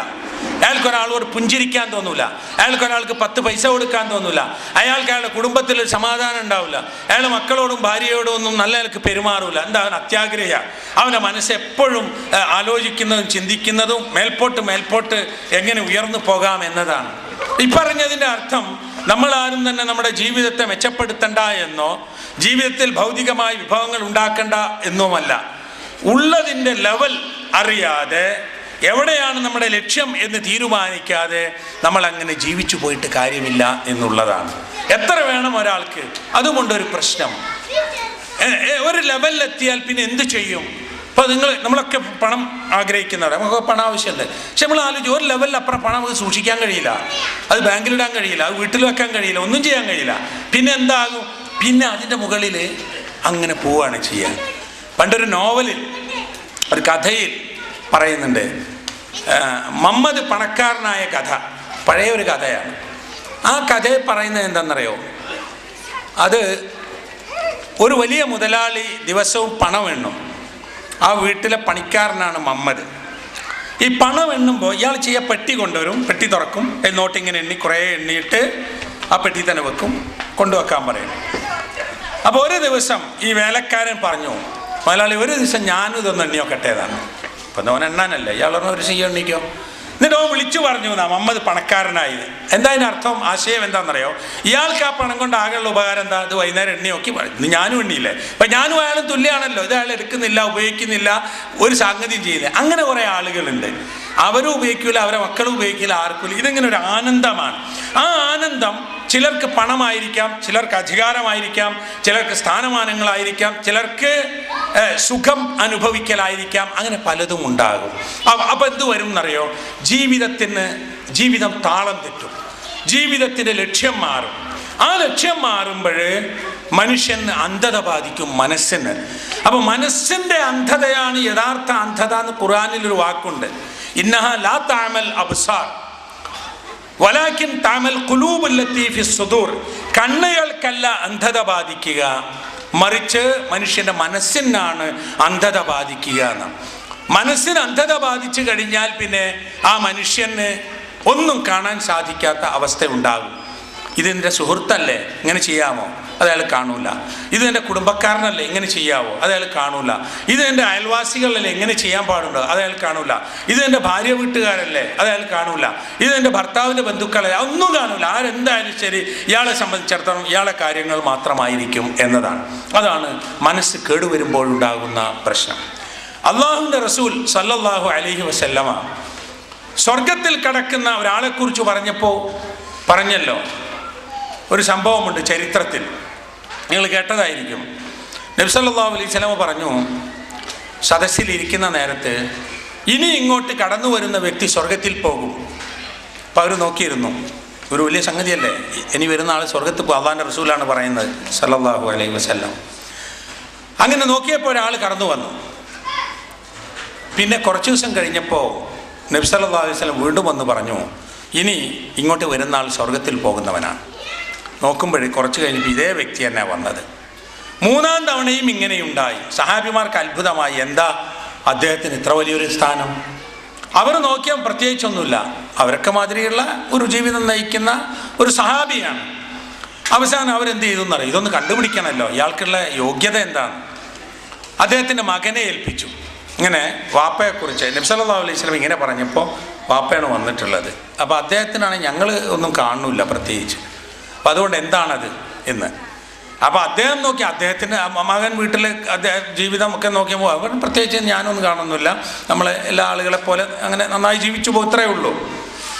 അവസാനം ഇവർ തീരുമാനിച്ചു, എന്നാൽ അദ്ദേഹത്തോട് തന്നെ പോയി ചോദിക്കാമെന്ന് വെച്ചു. അങ്ങനെ അദ്ദേഹത്തിൻ്റെ അടുത്ത് പോയിട്ട് പറഞ്ഞു, ഇങ്ങനെ ഒരു വിഷയമുണ്ട്, നബി സല്ലല്ലാഹു അലൈഹി വസല്ലം ഇങ്ങനെ പറഞ്ഞിരുന്നു, ഇനി ഇങ്ങനെ ഈ സദസ്സിലേക്ക് വരുന്ന ആൾ സ്വർഗത്തിൽ പോകുന്നു. 3 തവണ പറഞ്ഞപ്പോഴും താങ്കളാണ് വന്നത്, ഒരു വലിയ സംഗതിയല്ലേ, അപ്പം താങ്കൾ എന്താ ചെയ്യുന്നത്? അപ്പം അദ്ദേഹം പറഞ്ഞു, ഞാൻ അധികമായി നിങ്ങളെക്കാൾ എന്തെങ്കിലും ചെയ്യുന്നില്ല, പക്ഷെ ഒരു കാര്യം ഞാൻ ശ്രദ്ധിക്കാറുണ്ട്, എൻ്റെ മനസ്സിൽ എനിക്കാരോടും പകയും വിദ്വേഷവും അസൂയയും ഒന്നുമില്ല. ആലോചിച്ച് നോക്കൂ, ഒരു മനുഷ്യൻ്റെ മനസ്സിൻ്റെ വിഷയമാണ് അയാൾ സ്വർഗത്തിലേക്ക് കൊണ്ടുപോകുന്നത്. എൻ്റെ മനസ്സിൽ എനിക്കാരോടും പകയും വിദ്വേഷവും അസൂയയും ഒന്നുമില്ല. അങ്ങനെ പറയാൻ കഴിയുമോ നമുക്ക്? ഉണ്ടാകൂ എങ്ങനെയെങ്കിലുമൊക്കെ, ഏതെങ്കിലും പേരിൽ ഒരു വിദ്വേഷം, ഒരു അസൂയ, ഒരു പക. ഇല്ലാമൻ അത്തല്ലാഹ ബിഖൽബിൻ സലീം യൗമ ലാ യൻഫഉ മാലും വലാ ബനൂൻ. പണവും കുഞ്ഞുങ്ങളും ഉപകാരപ്പെടാത്തൊരു ദിവസം ഉണ്ടാവുന്നതാണ്. ആഖിറത്തിൽ പണവും ഉപകാരപ്പെടില്ല, കുഞ്ഞുങ്ങളും ഉപകാരപ്പെടും, അവനവൻ്റെ അമലുകളാണ്. അവിടെ അള്ളാഹ് പറയുന്നത് ഇല്ലാമൻ അത്തല്ലാഹ ബിഖൽബിൻ സലീം, ശുദ്ധമായ മനസ്സുമായി വന്നവൻ. ആ ശുദ്ധമായ വൃത്തിയുള്ള മനസ്സുമായി വന്നവനെ അന്ന് അവിടെ രക്ഷയുള്ളൂ എന്ന്. ആ ശുദ്ധമായ മനസ്സാണിത്. എൻ്റെ മനസ്സിൽ എനിക്കാരോടും വിദ്വേഷമില്ല, ആരോടും ഒരു പകയില്ല, ഒരു അസൂയയില്ല എന്ന് പറയുന്നത്. അപ്പം മനഃശാന്തി, മനസ്സമാധാനം എന്നത് മതത്തിൻ്റെ അടിസ്ഥാനത്തിൽ ഉണ്ടായിത്തീരേണ്ടതാണ്. അങ്ങനെ ഉണ്ടായിത്തീർന്നാൽ മനുഷ്യന് ഈ മതം തന്നെ അവന് മതിയാകുന്നതുമാണ്. ഞാൻ പറഞ്ഞല്ലോ, ഈമാനും തഖ്വയും തവക്കുലുമാണ് മനസ്സിനെ സമാധാനിപ്പിക്കാൻ, യാതൊരു സംശയവുമില്ല. നബി സല്ലല്ലാഹു അലൈഹി വസല്ലം പറഞ്ഞിട്ടുണ്ട്, നമ്മൾ ഈ അത്യാർത്തി വേണ്ട, അങ്ങേറ്റത്തെ അമിതമായ മോഹങ്ങളും ആവശ്യമില്ല. നബി പറഞ്ഞല്ലോ, നിങ്ങൾ അള്ളാഹുവിൽ തവക്കുലാക്കിയാൽ മതി. അള്ളാഹുവിൽ തവക്കുലാക്കി പണി ചെയ്യണം. ലൗ അന്നക്കും തതവക്കലൂന അലല്ലാഹി ഹഖ്ക തവക്കുലിഹി, നിങ്ങൾ വേണ്ട വിധം അള്ളാഹുവിൽ ഭരമേൽപ്പിച്ചാൽ ലറുസിഖ്തും, നിങ്ങൾക്ക് ഭക്ഷണം കിട്ടും. കമാ യുർസഖു തയ്റു, പക്ഷികൾക്ക് ഭക്ഷണം കിട്ടും പോലെ. പക്ഷികൾ അല്ലേ, പക്ഷികൾ വിതയ്ക്കുന്നില്ല, കൊയ്യുന്നില്ല, അങ്ങനെയാണ് പറഞ്ഞിട്ടുള്ളത് ബൈബിളിൽ. പറവകൾ വിതയ്ക്കുന്നില്ല, കൊയ്യുന്നില്ല, പക്ഷെ പറവകൾ ഭക്ഷണം കഴിക്കുന്നുണ്ടല്ലോ. അതെങ്ങനെയാ? അത് തഗ്ദു ഹിമാസൻ വതറൂഹു ബിതാന, രാവിലെ ഒട്ടിയ വയറുമായി പക്ഷികൾ പോകുന്നു, വൈകുന്നേരം നിറഞ്ഞ വയറുമായി തിരിച്ചു വരുന്നു. അപ്പോൾ ഭക്ഷണം കഴിക്കാതെ പുറപ്പെടുന്ന പക്ഷി വൈകുന്നേരം വയറ് നിറച്ച് തിരിച്ചു വരുന്നത്, അതുപോലെ നിങ്ങൾക്ക് അല്ലാഹ് ഭക്ഷണം തരുന്ന പറഞ്ഞത്. എന്ത് ചെയ്താൽ മതി? അല്ലാഹുവിൽ ഹഖ്ക തവക്കുലായിരിക്കണം. ഹഖ്ക തവക്കുൽ എന്ന് പറഞ്ഞാൽ വേണ്ട വിധമുള്ള തവക്കുൽ. നമ്മൾ കാര്യങ്ങൾ ചെയ്യുക, ഇതുപോലെ മനസ്സിനെ നമ്മൾ സംതൃപ്തിയാക്കി വെക്കുക, പണിയെടുക്കുക, അതിന് തൗഫീഖിന് വേണ്ടി ദുആ ചെയ്യുക, ഇതൊക്കെയാണ് ഹഖ്ക തവക്കുൽ. ഒരാൾ പറഞ്ഞല്ലോ, ഒരൊട്ടകത്തിനെ അവിടെ വിട്ടിട്ട് നബി സല്ലല്ലാഹു അലൈഹി വസല്ലമിൻ്റെ അടുത്ത് വന്നു. ഒട്ടകത്തിന് അവിടെ വിട്ട് നബി ചോദിച്ചു, ആ ഒട്ടകത്തിനെ കെട്ടിടണ്ടേ? അത് റസൂലേ, ഞാൻ തവക്കുലാക്കിയതാണ്, അവിടെ നിന്നോളൂ എന്ന് പറഞ്ഞു. നബി സല്ലല്ലാഹു അലൈഹി വസല്ലം പറഞ്ഞു, ഇഅഖിൽഹാ സുമ്മ തവക്കൽ, നീ അതിനെ കെട്ടിയിടും എന്നിട്ട് തവക്കുലാക്കണം. അതാണ് ഹഖ്ക തവക്കുൽ. അതിനവിടെ കെട്ടിയിടണം, എന്നിട്ട് തവക്കുലാക്കിക്കോ എന്ന് പറഞ്ഞു. അപ്പം പണിയെടുക്കണം. പക്ഷികൾ മടിയന്മാരല്ല. നമ്മൾ മടിയന്മാരായിരുന്നിട്ട് അള്ളാഹ് തരും എന്ന് വിചാരിച്ചാൽ അത് തവക്കുലിൻ്റെ രൂപമല്ല. ഉമർ റളിയല്ലാഹു അൻഹുവിൻ്റെ കാലത്ത് ഒരാൾ പള്ളിയിലിരുന്ന് ദുആ ചെയ്യും, അല്ലാഹുമ്മർസുഖ്നി അല്ലാഹുമ്മർസുഖ്നി. ഇയാൾ പുറത്തൊന്നും പോവില്ല. അവൻ ഉമർ റളിയല്ലാഹു അൻഹു അന്ന് പറഞ്ഞിട്ടുള്ളത് എന്താ അറിയോ? ലാ തുംതിറു സമാഉ ദഹബ വൽ ഫിദ്ദ, ആകാശത്ത് നിന്ന് സ്വർണവും വെള്ളിയും ഒന്നും ഇറങ്ങി വരൂല, ഈ അല്ലാഹുമ്മർസുഖ്നി എന്നിങ്ങനെ പോയി പണിയെടുക്കാൻ പറയും. അപ്പോൾ ജോലി ചെയ്യുകയും അധ്വാനിക്കുകയും അതിൻ്റെ പൂർത്തീകരണത്തിനും തൗഫീഖിനും വേണ്ടി ദുആ ചെയ്യുകയും ചെയ്യേണ്ടല്ല. അതാണ് തവക്കുൽ. നമ്മുടെ ജീവിതത്തിൽ അങ്ങനെ ഒരു തവക്കുലിൻ്റെ ഭാവം നമുക്കുണ്ടാവണം. അങ്ങനെ ഒരു തവക്കുലിൻ്റെ ഭാവം ഉണ്ടായാൽ നമുക്ക് മനസ്സിലാകും, നമുക്കുള്ള എല്ലാ നിയമത്തും അള്ളാഹു നമ്മെ പരീക്ഷിക്കുകയാണെന്നും അതിൽ നമ്മൾ ശുക്ർ കാണിക്കുന്നുണ്ടോ, നന്ദികേട് കാണിക്കുന്നുണ്ടോ എന്നത് ഈ ജീവിതത്തിലെ ഒരു പരീക്ഷണമാണെന്നും ബോധ്യപ്പെടും. ഹാദാ മിൻ ഫദ്ലി റബ്ബി, ഹാദാ മിൻ ഫദ്ലി റബ്ബി. അത് ഇവിടെയൊക്കെ സ്റ്റിക്കർ വാങ്ങാൻ കിട്ടും. അങ്ങനെ ഹാദാ മിൻ ഫദ്ലി റബ്ബി നമ്മൾ വാങ്ങിക്കൊണ്ട് നമ്മളെ വലിയ വീടിൻ്റെ മുകളിൽ ഹാദാ മിൻ ഫദ്ലി റബ്ബി, ഖജനാവിൻ്റെ മുകളിൽ ഹാദാ മിൻ ഫദ്ലി റബ്ബി, കാറിൻ്റെ മുകളിൽ ഹാദാ മിൻ ഫദ്ലി റബ്ബി. ഇത് കാണുന്ന ആളും മനസ്സിലാക്കുന്ന ആളും എന്താ മനസ്സിലാക്കേണ്ടത്? ഇപ്പോൾ ഹാദാ മിൻ ഫദ്ലി, ഞാൻ എൻ്റെ കാറിൻ്റെ മുകളിൽ ഒട്ടിച്ചേ ഹാദാ മിൻ ഫദ്ലി റബ്ബി, എൻ്റെ വീടിൻ്റെ മുകളിൽ. എനിക്ക് തോന്നുക അല്ലെ, സാധാരണ ഒരാൾക്ക് ഹാദാ മിൻ ഫദ്ലി റബ്ബി, എൻ്റെ റബ്ബ് തന്ന ഫദ്ലാണ്. അതെ, എനിക്കിങ്ങനെ സൂഹിക്കാൻ വേണ്ടി, അല്ലെ എനിക്കും എൻ്റെ മക്കൾക്ക് ഉഷാറായിട്ട് ജീവിക്കാൻ വേണ്ടി എൻ്റെ റബ്ബ് തന്ന ഫദ്ലാണ്, കണ്ടില്ലേ എന്നാണോ അതിൻ്റെ അർത്ഥം? അങ്ങനെയല്ല അതിൻ്റെ അർത്ഥം. ആ ആയത്ത് മുഴുവൻ ഓതിയാൽ മനസ്സിലാവും. ഹാദാ മിൻ ഫദ്ലി റബ്ബി ലിയബ്ലുവനി, അതും കൂടി സ്റ്റിക്കറിൽ വന്നാൽ ശരിയായി. എന്താണെന്നറിയോ? എന്നെ പരീക്ഷിക്കാൻ വേണ്ടി അള്ളാഹ് എനിക്ക് തന്നതാണ് ഈ ഫദ്ല്. എന്താ പരീക്ഷണം? അഷ്കുർ അം അക്ഫുർ, ഞാൻ നന്ദി കാണിക്കുമോ നന്ദികേട് കാണിക്കുമോ എന്ന് അള്ളാഹ് പരീക്ഷിക്കുന്നതാണ് ഈ ഫദ്ല് എന്നാ. പിന്നെ അത് ഒട്ടിക്കാൻ നമുക്ക് ധൈര്യം വന്നോളണമെന്നില്ല. അതും കൂടെ അങ്ങോട്ട് പറഞ്ഞാൽ, അത് പറഞ്ഞാൽ ഞാൻ പരീക്ഷിക്കപ്പെടുകയാണ് ഈ പണം കൊണ്ട്, ഞാൻ പരീക്ഷിക്കപ്പെടുകയാണ് ഈ സ്വത്ത് കൊണ്ട്, ഞാൻ പരീക്ഷിക്കപ്പെടുകയാണ് ഈ ഭൗതിക വിഭവം കൊണ്ട്. അള്ളാഹ് എന്നെ പരീക്ഷിച്ചുകൊണ്ടേ, ഞാൻ പരീക്ഷണശാലയിലാണ്, അല്ലെങ്കിൽ ഞാൻ പരീക്ഷാ ഹാളിലാണ്. എന്നിൽ നിന്ന് നന്ദി ഉണ്ടാകുന്നോ നന്ദികേടുണ്ടാകുന്നോ എന്ന് ഇനി നമ്മൾ അങ്ങനെ നോക്കണം. ഇത് കാണുമ്പോഴേ ഹാദാ മിൻ ഫദ്ലി റബ്ബി. ശരി, ഇയാൾ എന്താ ചെയ്യുന്നത്? ഇയാൾ നന്ദി കാണിക്കുന്നുണ്ടോ നന്ദികേട് കാണിക്കുന്നുണ്ടോ എന്നതാണ് ഇങ്ങനെ ജീവിതത്തിൽ പരീക്ഷണമാണെന്നറിയാതെ പോകുന്ന ആളുകൾ ആലോചിക്കേണ്ടത് എന്ന് നമ്മൾ അറിയണം. അങ്ങനെ നമ്മൾ തവക്കുൽ ചെയ്ത് അള്ളാഹുവിൻ്റെ അനുഗ്രഹങ്ങളെക്കുറിച്ച് ഇങ്ങനെ ഒരു ബോധം വന്നാലോ അത് മതി എന്നൊരു ഉറപ്പ് വരണം. അതാണ് തവക്കുലിൻ്റെ പൂർണ്ണ രൂപം. മൻ യതവക്കൽ അലല്ലാഹി ഫഹുവ ഹസ്ബുഹു, ഒരാൾ അള്ളാഹുവിൽ തവക്കുൽ ചെയ്താൽ അള്ളാഹ് മതി അവന് എന്നാണ്. അള്ളാഹുവിൽ ഒരാൾ തവക്കുൽ ചെയ്താൽ അള്ളാഹ് മതി അവന്. ഖുർആൻ ചോദിച്ചിട്ടുണ്ടല്ലോ, അലൈസ അല്ലാഹു ബികാഫിൻ അബ്ദഹു, അള്ളാഹു പോരെ അവൻ്റെ അടിമക്ക്. ആ ചോദ്യത്തിന് നേരത്തെ അവിടെ പറഞ്ഞ ക്വിസ് മത്സരം ഉണ്ടാവുന്നൊക്കെ എന്നെ പോരേ മതിയോ എന്നുള്ളൊരു ചോദ്യമല്ല അത്. ശരി തെറ്റ് പറയുമ്പോൾ അള്ളാഹ് പോരെ അവൻ്റെ അടിമക്ക് എന്നിട്ട് ചില ആൾക്കാർ മതിയെന്നും ചില ആൾക്കാർ പോരാന്നും ഉത്തരം എഴുതാനുള്ളതല്ല. അതിനൊരു മറുപടിയേ ഉള്ളൂ. അലൈസ അല്ലാഹു ബികാഫിൻ അബ്ദ, അള്ളാഹു മതി അവൻ്റെ അടിമക്ക്. അതാണ് അതിൻ്റെ മറുപടി. അള്ളാഹ് പോരെ എന്നതിന് അള്ളാഹ് മതി എന്നാണ്. അള്ളാഹു മതി എന്നത് അറിഞ്ഞുകൊണ്ടാണ് നമ്മൾ പറയുന്നതും വിശ്വസിക്കുന്നതുമെങ്കിൽ നമുക്ക് അള്ളാഹു നൽകിയിട്ടുള്ള കാര്യങ്ങളിൽ തൃപ്തി വരണം. അങ്ങനെ തൃപ്തി നമ്മൾ ഓരോരുത്തർക്കും തൃപ്തി വന്നാൽ പിന്നീടുണ്ടാകുന്ന ജീവിതം നമുക്ക് ആശ്വാസമാകും. ആശ്വാസം. മൻ യത്തഖില്ലാഹ യജ്അൽ ലഹു മഖ്റജ, അള്ളാഹുവിൽ തഖ്വ കൊണ്ട് ജീവിച്ചാൽ അള്ളാഹു ഒരു പോംവഴി ഉണ്ടാക്കി തരുന്ന. മഖ്റജ്, മഖ്റജ് എന്ന് പറഞ്ഞാൽ എക്സിറ്റ്. ഇവിടെ റോഡിലൊക്കെ ചിലയിടത്ത് മഖ്റജ് നമ്പർ 5, 6 എന്നൊക്കെ ഗൾഫ് പല രാജ്യത്തും കാണാം. എക്സിറ്റ് നമ്പർ, മെയിൻ റോഡിൽ നിന്ന് പുറത്തേക്ക് ഇറങ്ങിപ്പോകാൻ എക്സിറ്റ്, അതാണ് മഖ്റജ്. അപ്പോൾ ഈ മഖ്റജ് ഒരു പോംവഴിയാണ്, രക്ഷാമാർഗമാണ്. കുടുങ്ങിക്കിടക്കുന്ന ആൾക്ക് അവിടെ രക്ഷപ്പെടാൻ അത് അള്ളാഹ് തരുമെന്നാണ്. ഓരോ ഇടങ്ങേറിൽ നിന്ന് അള്ളാഹു തആല കാത്തു രക്ഷിക്കുന്ന. എന്തു വേണം? തഖ്വയോടുകൂടി ജീവിക്കണം. അതിനും പുറമെ വയർസുഖുഹു മിൻ ഹൈസു ലാ യഹ്തസിബ്, അവൻ ഉദ്ദേശിക്കാത്ത മാർഗത്തിലൂടെ, അവൻ കണക്ക് കൂട്ടാത്ത, അവൻ ആഗ്രഹിക്കാത്ത വിധത്തിൽ അള്ളാഹു അവന് റിസ്ക് നൽകുകയും ചെയ്യും, അനുഗ്രഹം നൽകുകയും ചെയ്യുമെന്നാണ്. അള്ളാഹു ഒരാൾക്ക് എങ്ങനെയാണ് നൽകുന്നത് എന്ന് നമുക്ക് പറയാൻ കഴിയില്ല, എത്രയാണ് നൽകുക എന്നും പറയാൻ കഴിയില്ല. അല്ലാഹു യർസുഖു മൻ യശാ ബിഗൈരി ഹിസാബ്, അള്ളാഹു തആല അവൻ ഉദ്ദേശിക്കുന്നവന് കണക്കില്ലാതെ നൽകും എന്നാ പറയുന്നത്. അപ്പോൾ അള്ളാഹു തആല അവനിൽ തവക്കുൽ ചെയ്ത് ജീവിക്കുന്ന മനുഷ്യന് ഒരു ആശ്വാസം നൽകും എന്ന് നമുക്ക് തോന്നാം. അള്ളാഹു എന്നെ കൈവിടിയില്ല, അള്ളാഹു എന്നെ കൈവിടിയില്ല, ഞാൻ എൻ്റെ റബ്ബ് എനിക്ക് രക്ഷയായി ഉണ്ടാകും എന്ന് നമുക്ക് ബോധ്യമുണ്ടാകണം. അങ്ങനെ ഒരു ബോധ്യം ഉണ്ടാകണമെങ്കിൽ നമ്മെ സംബന്ധിച്ചിടത്തോളം ജീവിതത്തിൻ്റെ ലക്ഷ്യത്തെക്കുറിച്ചൊരു വീക്ഷണം വരണം. നബി സല്ലല്ലാഹു അലൈഹി വസല്ലം പറഞ്ഞല്ലോ, ലൈസൽ ഗിന അൻ കസ്റത്തിൽ അർളി, ഐശ്വര്യം എന്ന് പറയുന്നത് ഭൗതിക വിഭവങ്ങളുടെ ആധിക്യമല്ല. കസ്റത്തുൽ അർൾ, ഒരാൾ ഐശ്വര്യവാനായി ഗനിയായി എന്ന് പറഞ്ഞാൽ അയാൾക്ക് ഭൗതികമായ വിഭവങ്ങൾ ധാരാളമായി എന്നല്ല. വലാകിന്നൽ ഗിന ഗിനൻ നഫ്സ്, എന്നാൽ യഥാർത്ഥത്തിൽ ഐശ്വര്യം മനസ്സിൻ്റെ ഐശ്വര്യമാണ്. അതല്ല ഇപ്പം നമ്മൾ കാണുന്നത്. ഈ മനഃശാന്തി തേടി വരുന്ന ആളുകൾ പലരും എങ്ങോട്ടാണ് വരുന്നത്? എവിടുന്നാണ് വരുന്നത്? എല്ലാം സുഖിച്ച്, എല്ലാം ആസ്വദിച്ച്, എല്ലാം അനുഭവിച്ച് ഇനി അല്പം ശാന്തി എന്ന് പറഞ്ഞു വരിക. ഇപ്പം പടിഞ്ഞാറ് രാജ്യങ്ങളിൽ അങ്ങനെ ഒരു ജീവിതം, അങ്ങനെ ഒരു സംസ്കാരം, അങ്ങനെ ഉള്ള ഒരു രൂപം, അതൊക്കെ മടുത്ത് മതിയായിട്ട് എവിടെയോ ആത്മീയതയുണ്ട്, എവിടെയോ ദൈവികമായ സന്ദേശങ്ങൾ പറയുന്നുണ്ടെന്ന് വിചാരിച്ചിട്ട് പൗരസ്ത്യ രാജ്യങ്ങളിലേക്ക് ആളുകൾ കയറാൻ തുടങ്ങി.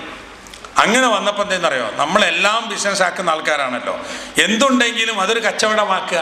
അങ്ങനെയാണ് ഈ ആത്മീയ കേന്ദ്രങ്ങളും ധ്യാനമഠങ്ങളും സിദ്ധകേന്ദ്രങ്ങളൊക്കെ ഉണ്ടായിട്ട് അങ്ങനെ അങ്ങനെ ആളുകൾ കൊണ്ടു നടക്കുന്നത്. ആളുകൾക്ക് എവിടം വരെ എത്തി വിശ്വാസം എന്നറിയോ?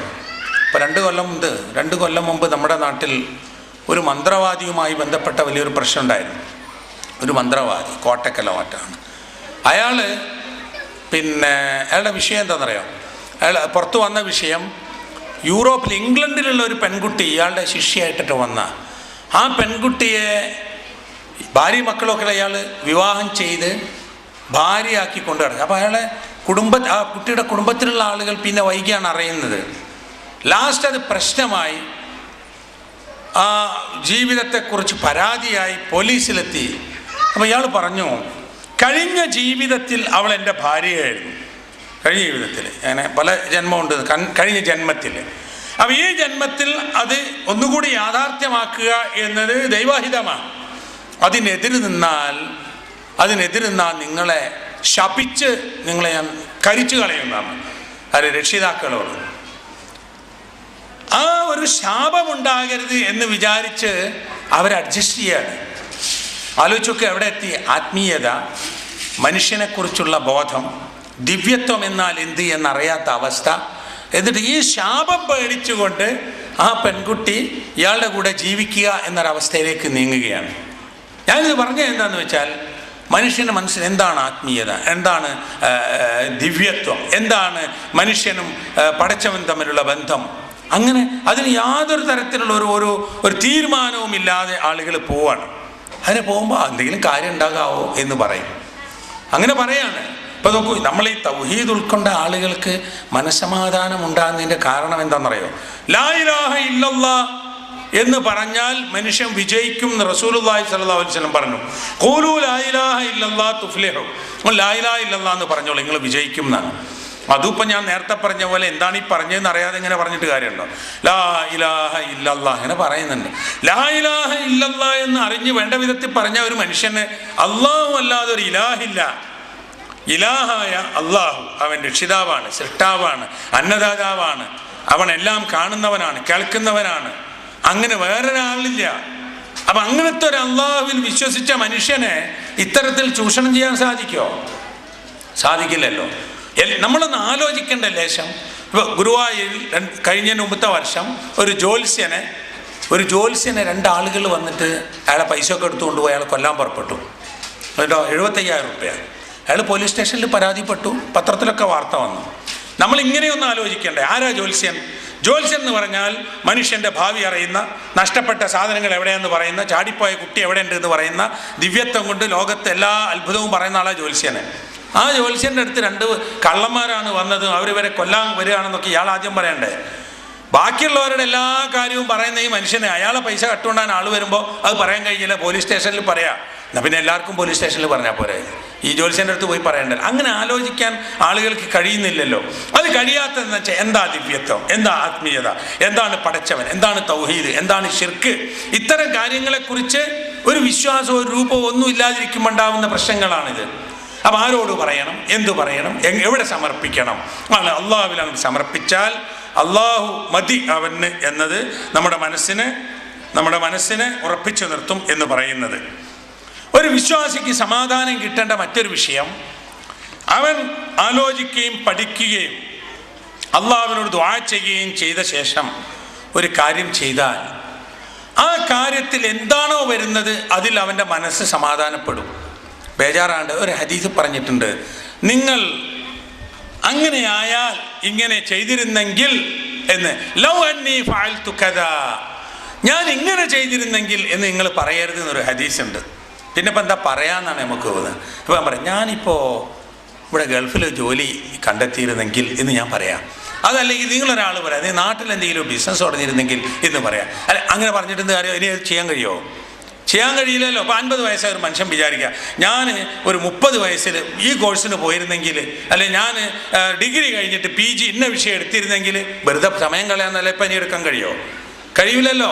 അപ്പം നമ്മൾ ലവ് അന്നീ ഫഅൽതു കദാ ലവ് അന്നീ ഫഅൽതു കദാ ഇപ്പം അങ്ങനെ പറഞ്ഞിട്ട് കാര്യമല്ല. നമ്മളെല്ലാവരും പറയും, അത് ശരിയായി, നമ്മൾ അങ്ങനെ ചെയ്തിരുന്നെങ്കിൽ എന്നപ്പം ചെയ്യാൻ കഴിയുമോ? അപ്പം അങ്ങനെ നമ്മുടെ മനസ്സ് പറഞ്ഞു പോകണമെന്ന് എന്തുകൊണ്ടാണെന്നറിയോ? ഞാൻ അങ്ങനെ ചെയ്തിരുന്നെങ്കിൽ, ഇങ്ങനെ ചെയ്യാതിരുന്നെങ്കിൽ എന്ന് പറയുന്നത് അതിൻ്റെ വരും വരായികളെക്കുറിച്ച് ആലോചിക്കാത്തത് കൊണ്ടാണ്. അങ്ങനെ പറഞ്ഞിട്ട് യാതൊരു കാര്യമില്ല. നമുക്കൊരു തെറ്റ് ആയിപ്പോയി എന്ന് ബോധ്യം വന്നിട്ടുണ്ടെങ്കിൽ മേലിൽ തെറ്റ് ചെയ്യാതിരിക്കാൻ ശ്രദ്ധിക്കുക എന്നല്ലാതെ കഴിഞ്ഞതിനെക്കുറിച്ച്. ഇപ്പോൾ ഒരുപാട് പ്രശ്നങ്ങൾ നിങ്ങൾ നോക്കും, ആളുകൾ തമ്മിലുണ്ടാക്കുന്ന കുഴപ്പങ്ങൾ, കച്ചറകൾ, പിന്നെ സംഘർഷങ്ങൾ, സംഘട്ടനങ്ങൾ, ഇതൊക്കെ തന്നെ ഈ അങ്ങനെ ചെയ്യാതിരുന്നാൽ നന്നായിരുന്നു, ഇങ്ങനെ ചെയ്തിട്ടല്ലേ എന്നും പറഞ്ഞിട്ടുള്ള പ്രശ്നം. അത് ഇനി പറഞ്ഞിട്ട് കാര്യമുണ്ടോ? ഇനി നന്നാക്കാനും നന്നാവാനും നോക്കുക എന്നല്ലാതെ യാതൊരു നിവൃത്തിയുമില്ല. മൂമിനായ മനുഷ്യൻ മനസ്സിലാക്കേണ്ടത്, ഒരു മൂമിനായ മനുഷ്യൻ്റെ ഒരു കാര്യവും വെറുതെ ആവില്ല എന്നുള്ളതാണ്. അജബല്ലി അംരിൽ മൂമിൻ, മൂമിനായ മനുഷ്യന്റെ കാര്യം അത്ഭുതകരമാണ്. ഫൈന അംറഹു കുല്ലഹു ഖൈറുൻ ലഹു, അവൻ്റെ എല്ലാ കാര്യവും അവന് ഹൈറാണെന്നാണ്. ഒരു മൂമിനായ മനുഷ്യൻ ചെയ്ത കാര്യം എല്ലാം അവന് ഹൈറായിത്തീരുമെന്നാണ്. എന്നിട്ട് നബി സല്ലല്ലാഹു അലൈഹി വസല്ലം പറഞ്ഞു, അത് വലൈസ ദാലിക ലി അഹദിൻ ഇല്ലാ ലിൽ മുഅ്മിനി, മൂമിനല്ലാത്ത ഒരാൾക്കും അങ്ങനെ ഒരു അനുഭവമില്ല. ചെയ്യുന്നതെല്ലാം ഹൈറായി തീരുക എന്നത് ഒരു മൂമിനായ മനുഷ്യന് മാത്രമുള്ളതാണ്. ഫൈൻ അസാബത്തുഹു സറ ശക്കറ, അവന് സന്തോഷകരമായ ഒരു കാര്യമുണ്ടായാൽ അവൻ ശുക്ർ ചെയ്യും, അള്ളാഹുവിന് ശുക്ർ ചെയ്യും. ഫക്കാന ഖൈറൻ ലഹു, അത് അവന് ഹൈറാവുകയും ചെയ്യും.